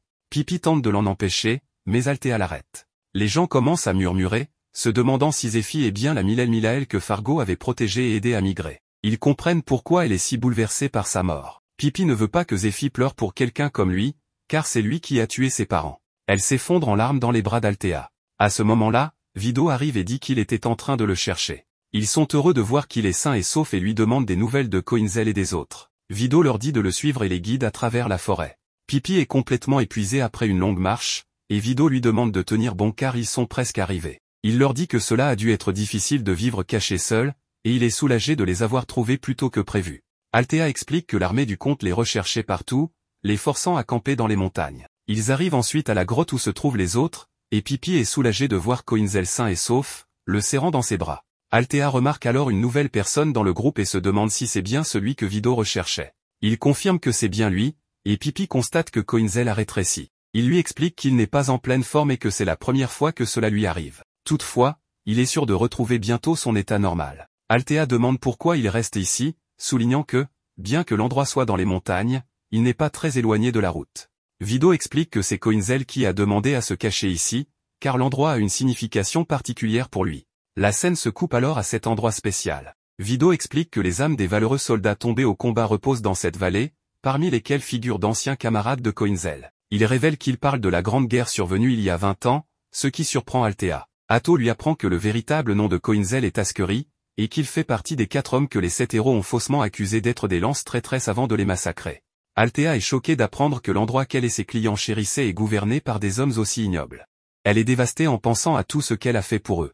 Koinzel, après avoir contemplé les tombes de ses anciens compagnons, décide de repartir, mais il remarque alors que la procession funéraire du comte arrive. Koinzel est outré d'apprendre que ce dernier va être enterré en ce lieu sacré. L'envoyé de la capitale annonce qu'un jour, une stèle commémorative sera érigée en hommage à l'un des 7 héros. Il précise que le corps du comte n'est pas dans ce cercueil, ce qui est légèrement déshonorant, mais qu'il faut respecter ses volontés pour maintenir la paix et l'ordre. Les citoyens font leurs adieux au comte en larmes, ce qui énerve Koinzel. Pippi n'en revient pas qu'un si grand hommage soit rendu à ces misérables qui ont trompé Guérampan et les autres, et ses compagnons partagent son dégoût. Vido explique que personne n'a jamais su qui était réellement le comte, ce qui explique pourquoi son cercueil a été amené ici. Koinzel leur dit que leur colère est légitime, mais qu'il faut se rappeler qu'il a tué un héros et qu'il est désormais un traître ayant levé son épée contre l'Empire et tourmenté ses citoyens. Cependant, il ne compte pas s'arrêter là et déclare qu'il tuera les 6 autres héros. Il leur conseille alors de s'éloigner de lui tant qu'ils le peuvent encore. Cette nuit-là, Pippi, incapable de dormir, est interrogée par Althea, qui se demande si elle veut suivre Koinzel. Pippi répond que oui, mais qu'elle sait que cela signifie affronter des choses effrayantes. Elle pense qu'elle ne fera que lui compliquer la tâche et se demande quoi faire. Althea lui dit que suivre Koinzel ne sera pas facile, mais qu'elle ne sera pas seule à le faire. Pendant ce temps, on voit Atto brûler ses robes à l'extérieur. Sharon lui demande si elle a pris sa décision, et elle confirme qu'elle veut accompagner Koinzel, même si elle sait qu'il n'a pas besoin d'une personne naïve comme elle. Au matin, Koinzel part seul, mais Vido et Sharon l'interceptent sur le loup. Vido lui explique qu'il ne peut pas l'accompagner car il doit protéger quelqu'un d'autre, mais il lui promet de lui rendre l'appareil un jour. Il lui demande de bien prendre soin d'Atto, ce qui intrigue Koinzel. Il remarque ensuite que Pippi, Althea et Atto arrivent et comprend qu'ils veulent partir avec lui. Il s'éloigne avec eux, tandis que Vido et Sharon s'envolent. Ailleurs, Rosen se tient devant le marquis Glenn et les soldats du Marais, qui lui demandent de révéler tout ce qu'il sait sur le héros des terres frontalières. Rosen est tiraillé par l'idée de livrer Koinzel aux lames de l'Empire, car il le considère comme un héros. Cependant, en tant que chevalier de l'ordre des 7 lances, il se doit d'obéir et commence son rapport au marquis. Dans le comté de Lemda, un garde apprécie les vêtements de 2 filles, disant qu'elles conviendront au comte Barestar. Les 2 filles entrèrent dans la chambre de Barestar. Barestar, visiblement en colère, regarda l'une d'elles, remarqua sa boucle d'oreille et la tua immédiatement. Peu après, un garde entra et demanda des explications. Barestar lui montra la boucle d'oreille et déclara que la fille était venue pour l'assassiner. L'aîné se réunissait avec les 7 héros restants. Il leur ordonna de retrouver l'assassin de Stem et de le tuer à leur tour. L'un des héros se tourna vers Barestar et affirma qu'il était le prochain sur la liste du rebelle. Barestar répondit qu'il voulait le rencontrer pour lui faire regretter son acte. À Lemda, les gardes de Barestar pillèrent le village, s'emparant des biens et des femmes. Un villageois, désespéré, rappela que les gardes étaient censés les protéger. Un garde justifia leur action en expliquant qu'il recherchait le rebelle. Un autre ajouta qu'il portait une cicatrice à l'œil et était plutôt petit. Koinzel apparut. Les gardes le défièrent, mais il se moqua d'eux, dénonçant leur pillage. L'un d'eux le reconnut immédiatement et annonça qu'il était le rebelle qui avait tué Stem. Les gardes attaquèrent, mais Koinzel les extermina d'un seul coup d'épée. À la taverne, Althea, Atto et Pippi travaillaient. Althea les félicita pour leur performance. Plus tard, dans la salle de repos, elle informa le gérant qu'elle resterait quelques jours de plus, et il accepta. Pippi, attristé, expliqua que tout cela était dû au départ de Koinzel. Koinzel, posté à distance, observait les gardes. Un homme l'approcha et lui remit une carte.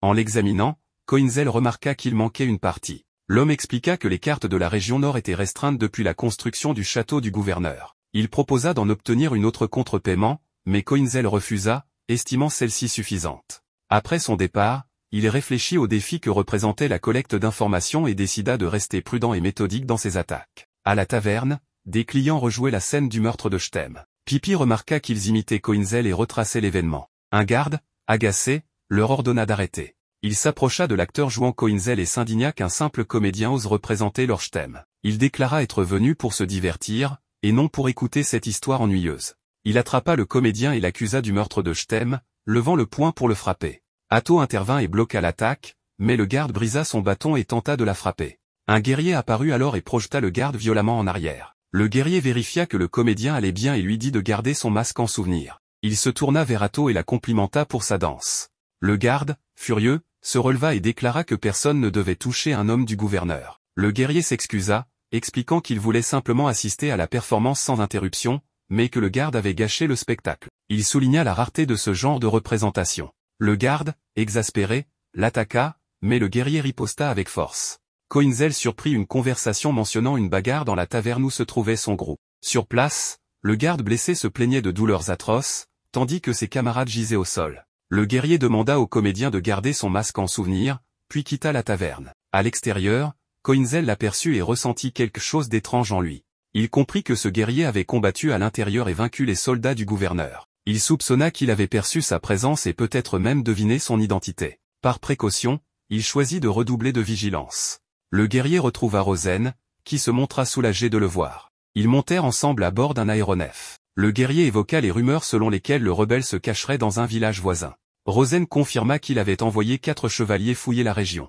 Il précisa que Elsaria, Hertzen, Dalist et Kalkris étaient sur l'affaire. Le guerrier ironisa sur la particularité de cette équipe. Il chercha à en savoir plus sur la puissance du rebelle. Rosen admit avoir été vaincu après avoir reçu un coup à la jambe, précisant que le rebelle lui avait laissé la vie sauve. Le guerrier, surpris, releva ce geste de clémence en plein combat. Finalement, il décida de laisser la mission aux chevaliers. À Lemda, le chef des gardes réprimanda ses hommes, les accablant de honte pour s'être fait battre. Il attrapa la main d'un garde et la brisa, provoquant un cri de douleur. Le chef des gardes déclara que sa main venait d'être brisée par un soldat de la Cité Libre. Il rappela à ses hommes qu'il n'y avait pas de temps à perdre. Dans la Cité Libre, les 4 chevaliers rencontrèrent la dirigeante de la ville. Elsaria, l'un des chevaliers, demanda un séjour supplémentaire de 10 jours pour terminer leur mission. Le dirigeant accepta immédiatement, affirmant que cela ne compromettrait pas la liberté de la ville. Soudain, un énorme rocher faillit percuter le dirigeant, mais il l'esquiva de justesse.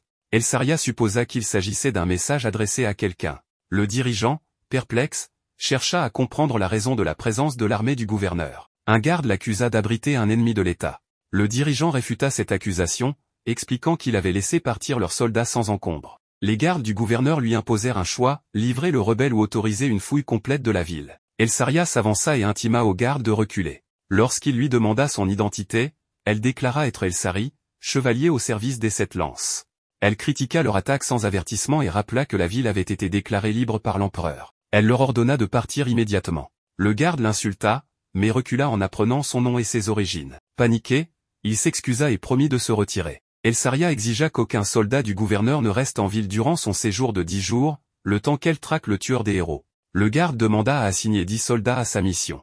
Après consultation du dirigeant, Elsaria accepta et déclara que tout était prêt pour commencer. À bord de l'aéronef, le guerrier interrogea Rosen sur la force des 4 chevaliers. Rosen affirma qu'ils étaient inégalés. Il raconta une rébellion passée dans la ville de Balgrun, où le général avait demandé des renforts à leur leader, Glenn. Les 4 chevaliers avaient été envoyés pour évaluer la situation. Malgré le danger, Elsaria avait insisté pour accompagner les soldats afin d'éviter le déshonneur. Ils avaient éliminé le chef rebelle et écrasé l'insurrection. Rosen conclut qu'aucun individu ne pouvait vaincre seul le tueur des héros. Le guerrier, impressionné par les exploits du tueur, exprima son désir de l'affronter. Il supposa même qu'il serait facile à vaincre, ce qui rendit Rosen visiblement nerveux. Pendant ce temps, Pippi se demandait où pouvait être Coinzel. Soudain, les 4 chevaliers firent irruption dans sa chambre, la surprenant. Elsaria s'excusa et expliqua qu'il cherchait le tueur des héros, admettant s'être trompé une nouvelle fois. Pippi comprit alors qu'il recherchait Coinzel. L'un des chevaliers, épuisé, observa la taille de la ville et rappela qu'il cherchait un hybride mi-humain avec du sang féerique, ce qui compliquait son identification. Il confirma que Pippi n'était pas leur cible. Avant de partir, un chevalier remarqua que Pippi appartenait à la race de Mil-Elmlil. Il souligna son don unique de fusion avec les fées et sa capacité à utiliser la communication spirituelle. Il avoua n'avoir jamais rencontré quelqu'un comme elle et exprima son enthousiasme. Elsaria rappela à son équipe qu'il devait partir, mais le chevalier continua de complimenter Pippi même en étant transporté par ses compagnons. L'un d'eux releva l'attitude inhabituelle de Sophie et supposa qu'il se rapprochait de leur cible. Pippi réalisa que la fée observait Coinzel, ce qui signifiait qu'il était tout proche. Elle décida d'alerter Atto et Althea. De son côté, Coinzel réfléchissait à sa situation. Il savait qu'il devait rester en ville, car il ignorait l'emplacement du château de Barestar ainsi que les détails de la région. Finalement, il rencontra les 4 chevaliers. Elsaria se demanda si ce jeune homme était bien le rebelle recherché. L'un des chevaliers confirma que Sophie les avait guidés jusqu'ici en suivant l'odeur de son sang. Elsaria pointa du doigt sa cicatrice maquillée et l'accusa d'être le tueur des héros. Elle se présenta officiellement et déclara que, mandatée pour maintenir l'ordre de l'Empire, elle allait désormais le juger pour crime contre le système. Elsaria attaqua Coinzel avec son épée, mais Coinzel bloqua l'attaque. Le reste de l'équipe d'Elsaria attaqua également Coinzel avec leurs armes, mais il esquiva et s'éloigna. Elsaria déclara alors que Rosen avait eu raison de leur dire de ne pas attaquer Coinzel un par un en raison de sa force extrême. Coinzel comprit que Rosen les avait envoyés pour le tuer. Elsaria affirma qu'elle ne laisserait pas Coinzel échapper à ses actes. Coinzel décida de ne pas mourir sous ses coups. Pendant ce temps, Rosen arriva en ville à bord d'un dirigeable. Un guerrier le remercia pour la rapidité du voyage et exprima sa joie de le revoir. Le commandant Glenn s'entraînait à l'épée sous le regard admiratif des spectateurs lorsqu'un guerrier le défia en duel. Glenn para ses attaques avec aisance, suscitant l'étonnement général. Deux gardes s'interrogèrent sur l'identité du combattant. Celui-ci se présenta sous le nom d'Ickfess, expliquant qu'il avait consacré sa vie au marquis Glenn et s'était entraîné à l'académie de l'épée sous ses ordres. Il exprima son étonnement d'avoir été convoqué. Glenn lui annonça qu'il devait assister au conseil de la prophétie, mais lui confia une mission en son absence. À l'intérieur du palais, Glenn questionna Ickfess sur le tueur de héros. Ickfess confirma qu'il s'agissait d'un semi-elfe ayant tué le commandant Stem et qu'il l'avait affronté au camp. Glenn rappela qu'Ickfess avait été placé sous la tutelle du maître Guri pendant 5 ans et déclara vouloir évaluer ses compétences. Il lui ordonna d'éliminer le tueur de héros, de lui rapporter sa tête et de restaurer l'honneur de sa famille parmi les nobles. Ickfess accepta sans hésitation. Les 7 lances se réunirent, et l'un d'eux exprima son mécontentement face à la mission confiée à Ickfess. Un autre membre rappela qu'Ickfess avait été formé avant même la création des 7 lances. Il expliqua qu'Ickfess s'était entraîné intensément et était devenu l'un des chevaliers les plus puissants de l'Empire. Il précisa également qu'il était destiné à protéger leur bannière et qu'il recevrait bientôt le titre de maître de l'épée. Rosen ajouta qu'Ickfess maîtriserait bientôt la technique du couronnement et hériterait de l'aile noire et de l'épée. Glenn et le maître Guri observaient les jeunes guerriers s'entraîner. Glenn évoqua la mort d'Askery et demanda à Guri s'il lui en voulait toujours pour l'avoir tué. Elle répliqua qu'elle le pleurera pour toujours. Elle expliqua qu'à 16 ans, Askery avait atteint des sommets dans l'art de l'épée, que même des maîtres ne pouvaient atteindre. Dans le passé, un temps après le départ d'Askery pour la guerre, Guri apprenait que les héros sont de retour. Un homme expliqua que les 7 héros avaient combattu Wishtek, mais que 4 d'entre eux se sont retournés contre l'Empire, donc les héros ont dû les éliminer. Et Coinzel faisait partie des traîtres, ce qui surprit Guri. Guri exprima sa douleur et son incompréhension face à la décision de Glenn de salir leur mémoire. Glenn demanda à Guri s'il lui en voulait pour la mort et la disgrâce d'Askery. Guri répondit que sa haine envers lui était intacte. Il affirma qu'il aurait tué Glenn sans hésiter s'il en avait eu la possibilité. Glenn déclara qu'il la tuerait si elle devenait une menace pour sa vision et qu'il mettrait toute sa force au service de l'Empire. Guri reconnut son devoir de loyauté envers Glenn malgré sa rancune et le remercia d'avoir accueilli Ickfess. Coinzel fuyait les assauts des 4 chevaliers. Elsaria l'accusa d'éviter le combat. Coinzel répliqua qu'il ne pouvait pas se battre correctement en raison de sa tenue. Soudain, Atto apparut et lui prêta main forte. Elsaria remarqua la présence d'un allié du tueur de héros. Atto ignora l'ordre d'Elsaria de s'écarter et révéla la véritable nature du commandant Stem, accusant les chevaliers d'ignorer ses crimes. Elle attaqua depuis les airs en affirmant avoir été témoin de ses atrocités. 2 chevaliers lui lancèrent des armes, mais Coinzel dévia les attaques pour la protéger. Atto déclara qu'elle défendrait le véritable héros au péril de sa vie. Elsaria refusa de croire qu'elle se battait aux côtés d'un rebelle et reprit l'affrontement. Les autres chevaliers tirèrent sur Coinzel sans succès. Atto reconnut la valeur de Coinzel et devina qu'il souhaitait les épargner d'un affrontement plus grave. Alors qu'ils se battaient, Hertzen projeta des flammes sur Atto, la blessant. Elsaria tenta de l'achever, mais échoua. Coinzel ordonna à Atto de se retirer, estimant qu'elle ne pouvait plus continuer le combat. Une dague atteignit Atto, et Coinzel se précipita pour la sauver avant qu'elle ne tombe du bâtiment. Il l'emmena sur un petit bateau où Pipi et Althea les attendaient. Ils prirent rapidement le large. Les 4 chevaliers tentèrent de les poursuivre, en vain. Elsaria s'interrogea sur leur action, et Hertzen la rassura en affirmant que Sophie avait mémorisé l'odeur des rebelles. Elsaria annonça qu'ils étaient proches de Coinzel et qu'ils allaient l'attraper pour en finir. Atto se réveilla de ses blessures, mais Coinzel lui ordonna de partir, estimant qu'elle était trop faible pour se battre à ses côtés et qu'elle le ralentissait. Pendant ce temps, Barestar entra dans une colère noire en apprenant que les 4 chevaliers avaient ordonné à ses gardes de ne pas intervenir. L'un des gardes lui révéla que l'un des 4 chevaliers était la fille du prince électeur. À cette nouvelle, Barestar, furieux, brisa son bâton et ordonna la destruction de Jula Habla. Coinzel et son groupe trouvèrent une nouvelle cachette. Althea expliqua que cet endroit appartenait à quelqu'un qu'elle avait aidé à fuir et leur recommanda d'y rester jusqu'à ce que la situation se calme. Coinzel affirma que la situation ne se calmerait pas tant qu'il serait en ville, craignant d'être repéré à cause du ferry. Althea suggéra de rassembler les habitants opposés au roi pour obtenir leur aide, mais Coinzel rejeta cette idée, affirmant que l'Empire déclarerait immédiatement la zone comme un repère de rebelles, ce qui ne ferait qu'aggraver la situation. Coinzel s'approcha d'Atto, toujours affaibli, et lui reconnut sa valeur en tant que guerrière. Il l'encouragea à s'entraîner dur, tout en précisant qu'il ne voulait pas qu'elle meure à cause de lui. Il ajouta qu'elle perdait sa concentration en combat lorsqu'il était à ses côtés et déclara son intention de quitter la ville. Atto tenta de le retenir, voulant partir avec lui, mais Coinzel partit seul pour récupérer son arme. Il songea qu'il aurait aimé avoir le temps de la voir progresser ou d'entraîner de jeunes guerriers à l'Académie de l'épée, mais réalisa avec amertume que son avenir avait été détruit dans la forêt de la mort. En arrivant devant les 4 chevaliers, Elsaria l'attendait. Pendant ce temps, Althea et Atto sont informés du combat. Déterminé, Atto voulut se rendre sur place pour aider Coinzel. Le duel débuta entre Coinzel et Elsaria, chacun frappant l'autre simultanément. 2 chevaliers tirèrent des flèches de fer sur Coinzel, mais il les esquiva. Dans la ville, une mère et ses 2 filles observèrent la bataille. L'une des filles exprima son admiration pour la force de Coinzel, mais sa mère lui rappela que toute personne attaquant les 7 héros était considérée comme un ennemi.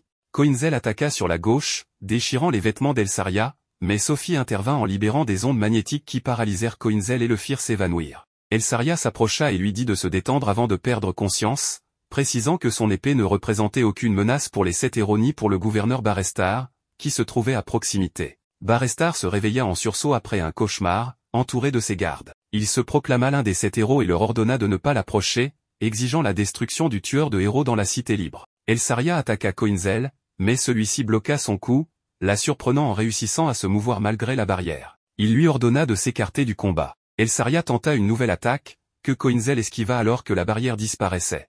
Atto arriva pour l'aider et leva son épée. Elsaria la félicita pour son courage à rejoindre les rebelles une fois de plus.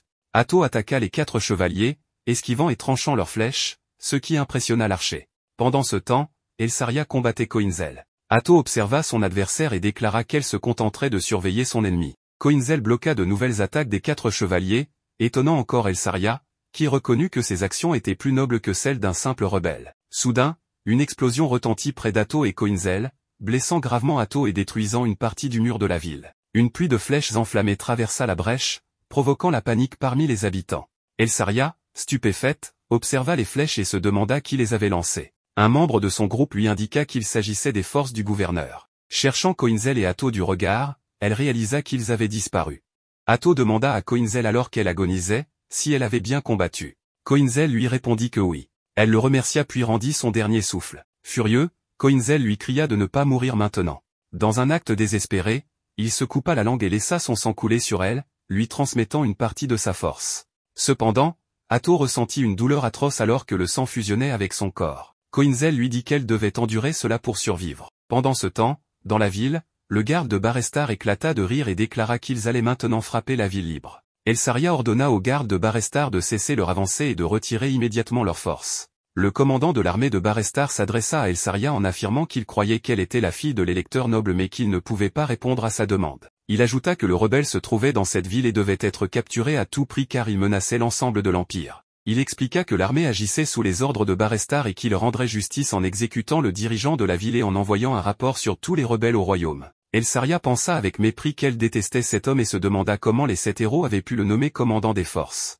Le commandant lui demanda ce qu'elle comptait faire contre lui. Il affirma que cette ville était désormais sous sa responsabilité et lui conseilla de partir pour éviter un affrontement avec les guerriers du roi. Il ordonna ensuite à son armée d'avancer et de prendre le contrôle du palais du dirigeant. Elsaria se tourna vers Dariste et lui demanda de trouver une stratégie pour stopper l'attaque. Dariste répondit qu'il n'avait pas de plan et qu'il devait battre en retraite. Mais Elsaria insista pour qu'il trouve vite une solution. Pendant ce temps, Coinzel et Atto étaient ailleurs. Atto rêvait de son frère et lui dit qu'elle était heureuse car Coinzel était avec elle et fière de s'être battue à ses côtés. Lorsqu'elle se réveilla, Coinzel lui expliqua qu'il avait besoin d'elle mais qu'elle devait d'abord récupérer ses forces, ce qui arriverait lorsque les 2 lunes apparaîtraient la nuit suivante. Avant de partir, il lui demanda de le retrouver une fois qu'elle serait rétablie. Atto lui répondit qu'elle le suivrait immédiatement. Dans la ville, les habitants fuyaient en raison des explosions et de la destruction. Un ami de Althea lui dit qu'il devait se dépêcher d'atteindre le palais du dirigeant car c'était l'endroit le plus sûr. Pendant ce temps, la garde de la ville empêchait les habitants de se joindre au combat contre les forces de Barestar. Le commandant des gardes déclara au chef des habitants qu'il devait battre en retraite et ne pas se mêler de cette bataille. Le chef des habitants répondit qu'il ne resterait pas silencieux pendant que leur ville était détruite et qu'il devait agir. Le commandant, furieux, leva son arme et les 2 groupes se retrouvèrent au bord de l'affrontement. C'est à ce moment que Altea arriva et leur demanda d'arrêter. El-Saria s'adressa à Dariste en espérant qu'il avait trouvé un plan. Dariste répondit que s'il voulait arrêter cette guerre, il n'y avait qu'une seule solution, tuer Barestar. Cette proposition choqua tout le groupe. Dariste expliqua que si Barestar mourait, son armée cesserait immédiatement le combat. El-Saria réfléchit en se rappelant qu'elle avait été nommée chevalière parmi les 7 héros et qu'elle en était fière mais qu'elle ne pouvait pas rester silencieuse face à ses souffrances.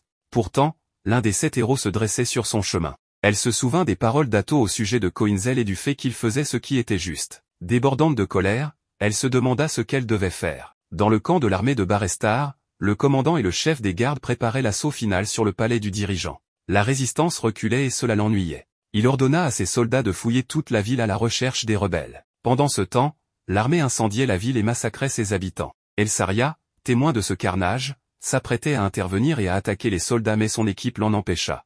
C'est alors que Coinzel fit son apparition. Il décapita l'un des gardes, semant la terreur parmi les autres. Un garde lui demanda qui il était. Coinzel répondit qu'il était le tueur de héros rebelles. Un garde cria d'attaquer mais personne n'osa bouger. Un autre hurla que celui qui le tuerait gagnerait l'honneur d'avoir abattu un héros. Coinzel s'adressa aux soldats en affirmant qu'ils avaient peur de l'attaquer mais qu'ils n'avaient pas hésité à massacrer les habitants de cette ville. Il leur dit de ne pas penser pouvoir le vaincre et qu'il croyait que les 7 héros étaient courageux. Un garde se jeta sur lui mais Coinzel l'abattit d'un seul coup.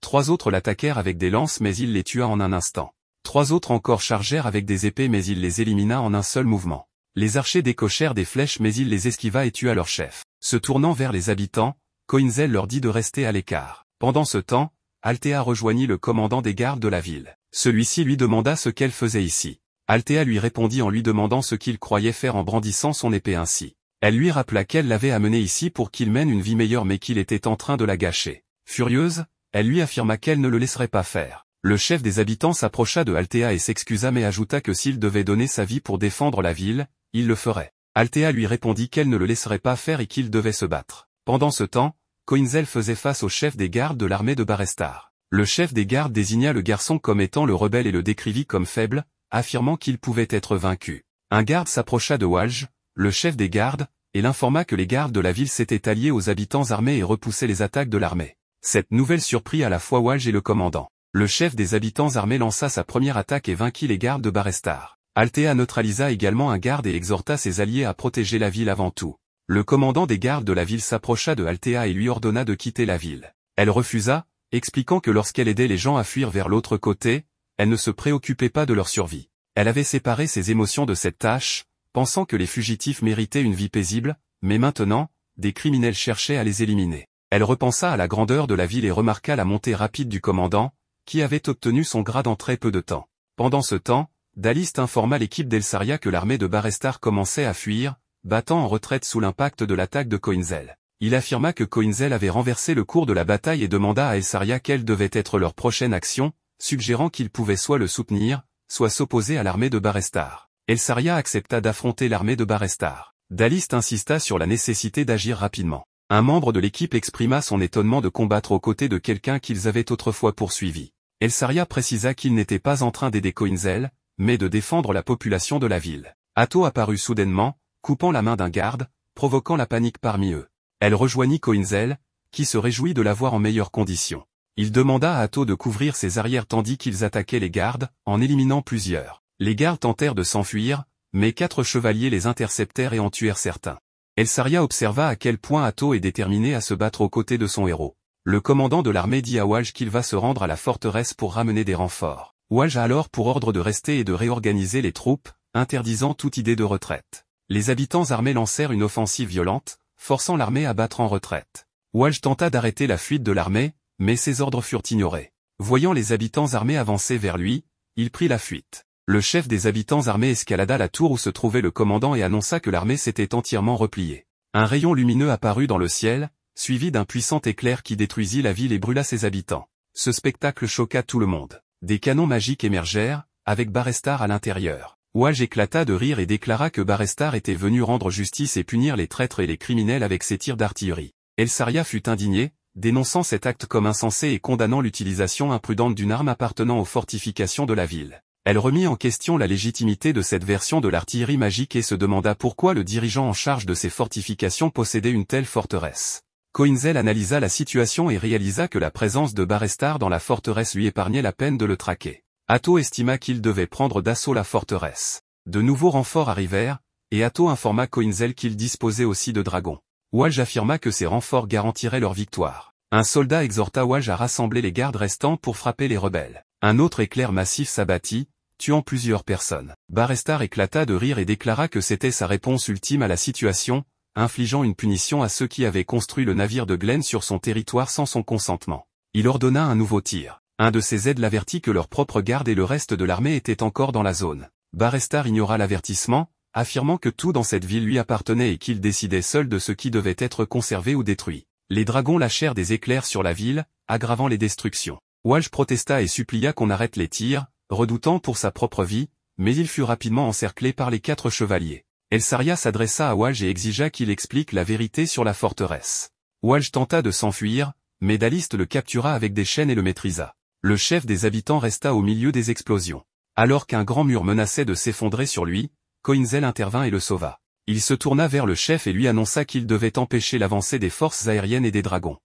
Atto et Coinzel poursuivirent rapidement les dragons, puis Coinzel s'envola et révéla son arme cachée, éliminant un groupe de soldats dragons. Les villageois furent émerveillés par cet exploit. Il frappa ensuite un soldat et le projeta hors du dragon.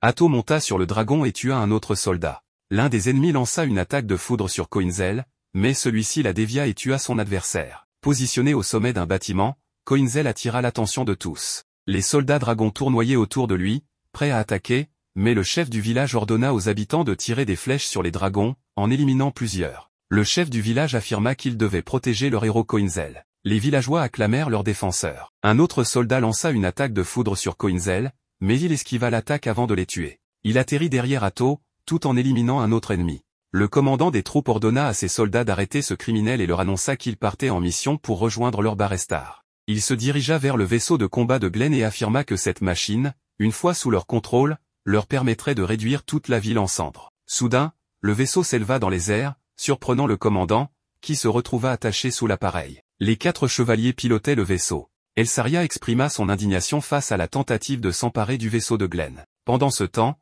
Barrestar aperçut le vaisseau en mouvement et ressentit une immense joie. Ce vaisseau était une merveille et, une fois en sa possession, il comptait détruire toute la ville. En voyant l'emblème sur le vaisseau, il s'irrita en jugeant son apparence affreuse.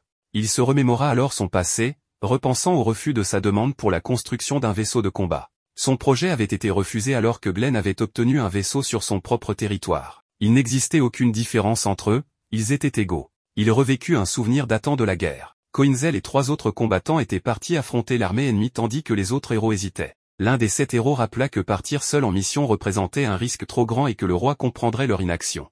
Un autre, convaincu du succès de Askery, car c'est ce qu'il a toujours fait et avec le sourire en plus Glenn prit alors la parole et rejeta l'idée de passer le reste de sa vie redevable envers Coinzel et les autres. L'un des guerriers déclara que si Coinzel revenait victorieux, il faudrait lui rendre hommage. De retour dans le présent, Barrestar conclut que ces hommes avaient toujours été ensemble et que cela n'avait plus d'importance. Le vaisseau de commandement de la flotte lui appartenait désormais et il comptait punir tous ceux qui avaient soutenu ce rebelle. Il décida de cacher le vaisseau dans les montagnes du nord avant de lancer l'attaque finale, puis éclata de rire. Coinzel ordonna alors à Atto de se diriger vers le vaisseau de Barrestar. Poursuivi par des soldats lançant des éclairs, ils les éliminèrent un à un. Le vaisseau de Barrestar attaqua Coinzel et Atto, mais rata sa cible. Sur le vaisseau de Glenn, Elsaria s'impatienta en demandant quand les armes pourraient être utilisées. L'un des 4 chevaliers lui répondit qu'il vérifiait les commandes et précisa qu'il contrôlait le canon avant. Il rappela ensuite à Elsaria que cette décision était cruciale. Elle répondit avec assurance et refusa d'entraîner ses compagnons dans un danger trop grand. Il la rassura immédiatement en affirmant que l'équipe pouvait gérer la situation. Elsaria rappela ses origines en tant que fille de l'électeur et annonça qu'elle avait tourné le dos aux 7 héros. Cette décision allait causer de nombreux ennuis à son père, mais il lui avait toujours appris à ne tolérer aucune cruauté, même de la part des 7 héros. Elle dégaina son épée et exprima sa détermination à mettre fin à cette tyrannie. Le commandant des troupes tenta de prendre le contrôle du vaisseau de Glenn, mais il fut projeté en arrière et retourna au vaisseau de Barrestar. Pendant ce temps, le vaisseau de Glenn activa ses armes et tira sur celui de Barrestar, causant de lourds dégâts. Barrestar, sous le choc, ordonna à ses soldats de riposter. Un éclair fut lancé sur le vaisseau de Glenn, mais Alistar ordonna une manœuvre d'esquive. Pendant ce temps, Coinzel donna des instructions précises à Atto en lui demandant de se rapprocher des murs pour éviter les éclairs, puis de s'élever jusqu'au sommet de la tour. Ils volèrent près du vaisseau de Barrestar et s'approchèrent de la salle où il se trouvait. Coinzel ordonna à Atto de faire demi-tour, puis attaqua Barrestar en pénétrant dans le vaisseau. Barrestar tenta de s'échapper. L'histoire passa au vaisseau de Rosen, où il informa Ickfes qu'ils approchaient de la ville. Ickfes exprima son impatience à l'idée de rencontrer Coinzel. Il espérait que les 4 chevaliers ne l'avaient pas tué. Lorsqu'ils arrivèrent, l'état de la ville les frappa de stupeur. Ickfes supposa que Coinzel était mort. Rosen resta sceptique et affirma que Coinzel nécessitait une force colossale pour être vaincu. Il observa ensuite le paysage et remarqua que le vaisseau appartenait au commandant Glenn. Il voulut en savoir plus sur le château visible au loin. Ickfes expliqua que le dirigeant de la ville avait annoncé sa construction, mais que personne ne connaissait son emplacement exact. Rosen s'interrogea sur les motivations du dirigeant de la ville, un des 7 héros, qui avait fait bâtir ce château sans en informer le royaume. Ickfes baissa les yeux vers son masque et pensa que si Coinzel avait tué 2 héros au lieu d'un seul avant leur combat, alors le tuer, lui rapporterait plus de gloire. L'histoire revint à Barrestar, qui tentait de fuir. Il se remémora son affrontement passé avec Coinzel, lors duquel il l'avait tué. Il ne comprenait pas pourquoi ce souvenir refaisait surface alors qu'il avait déjà éliminé cet homme. Pendant ce temps, Coinzel poursuivait sa traque. Le vaisseau de Glenn attaqua à nouveau le château de Barrestar, infligeant encore des dégâts.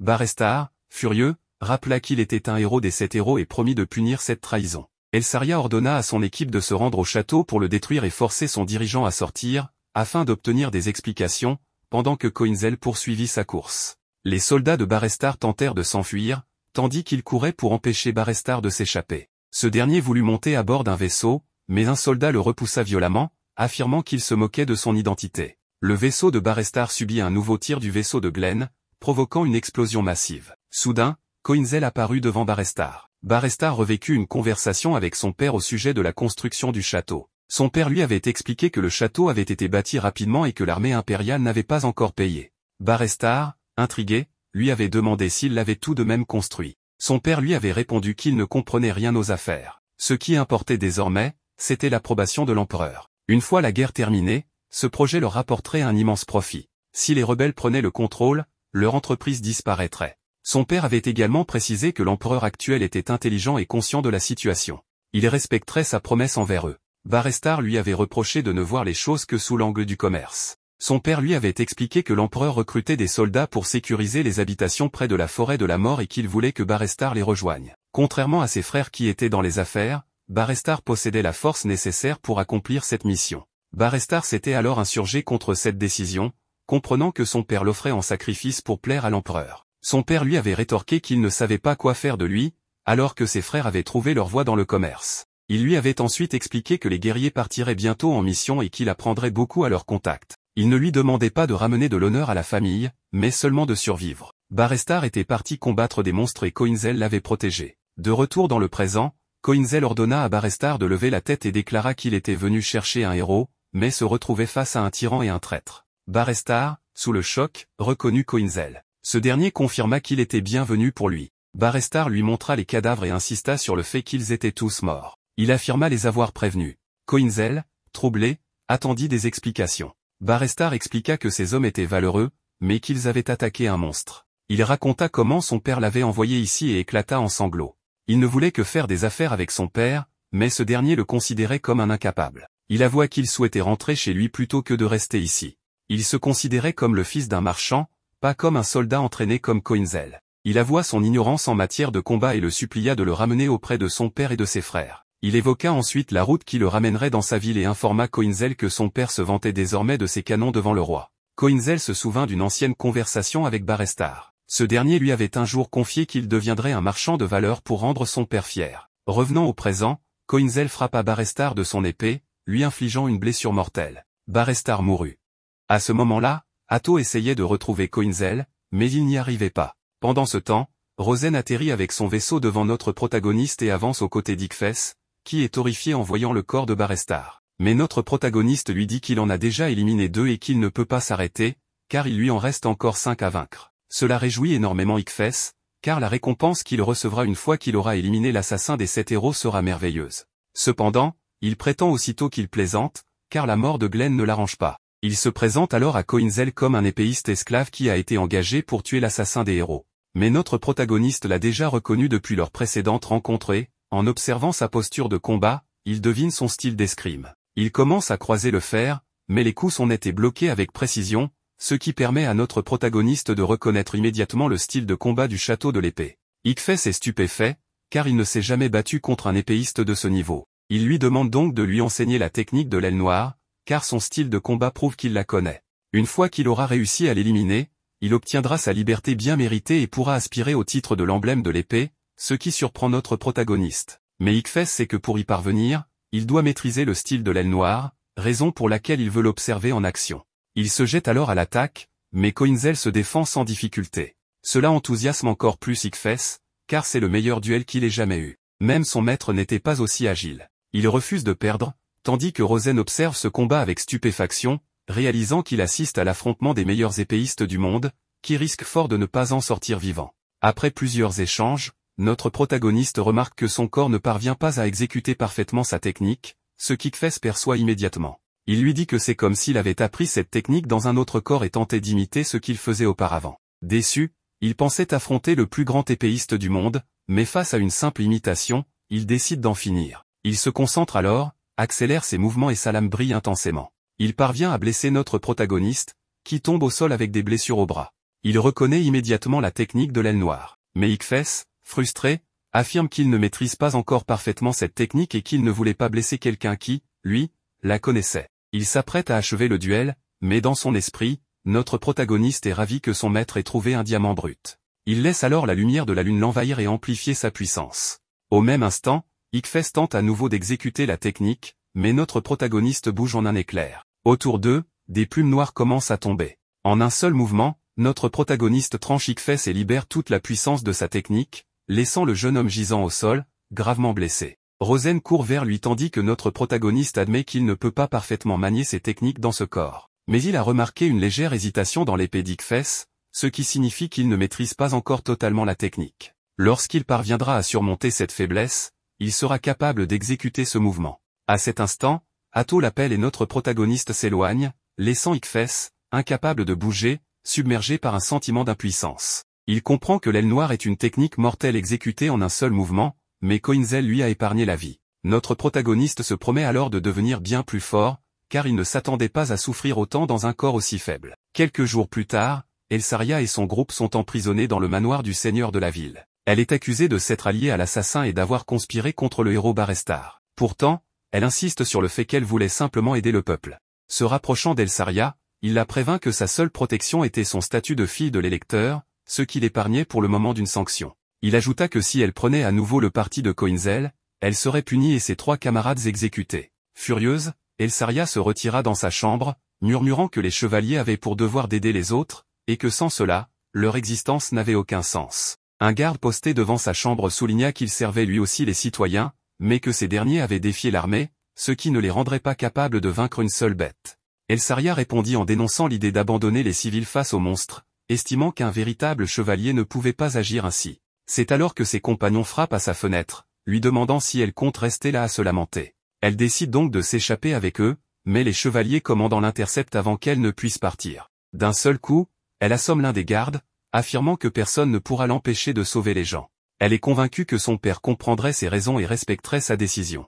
Elle poursuit alors son chemin avec ses amis pour venir en aide à la ville. Pendant ce temps, dans les prisons souterraines, le commandant de l'armée de Barestar reçoit l'aide d'un soldat venu le libérer. En avançant, ce dernier lui explique qu'un plan a été élaboré pour prendre le contrôle de la ville, ils ont relâché un monstre redoutable dans les égouts. Toutefois, leur stratégie est bancale, car ce même monstre pourrait bien les éliminer eux aussi. Au centre de la ville, certains habitants hissent un drapeau en l'honneur de notre protagoniste. Althea observe le symbole avec une certaine fierté. Mais un noble arrive avec son escouade et ordonne de brûler le drapeau et de livrer la ville, accusant ses habitants de s'être alliés à un bandit. L'un des hommes s'apprête à attaquer avec un gigantesque marteau, mais Coinzel surgit à une vitesse fulgurante, détruisant l'arme et semant la terreur parmi les soldats, qui le reconnaissent immédiatement. La peur s'intensifie lorsqu'Atto arrive avec son dragon, obligeant tous les soldats à fuir en panique. Notre protagoniste s'approche alors de la foule et coupe aussitôt la corde qui retenait le drapeau dressé en son honneur, avant de partir sans dire un mot. Dans les souterrains, les soldats de Barestar ont capturé un mage censé les aider à invoquer et contrôler le monstre. Mais alors qu'ils célèbrent leur rituel, Elsaria fait irruption, éliminant plusieurs soldats. Ses compagnons se réjouissent, car aucun monstre n'est encore apparu, ce qui leur permet d'éliminer ces révolutionnaires sans encombre. Un combat s'engage, et une explosion finit par projeter le mage dans les airs. Dans la confusion, ce dernier, En tentant de fuir, avoue qu'il est en réalité Racheb.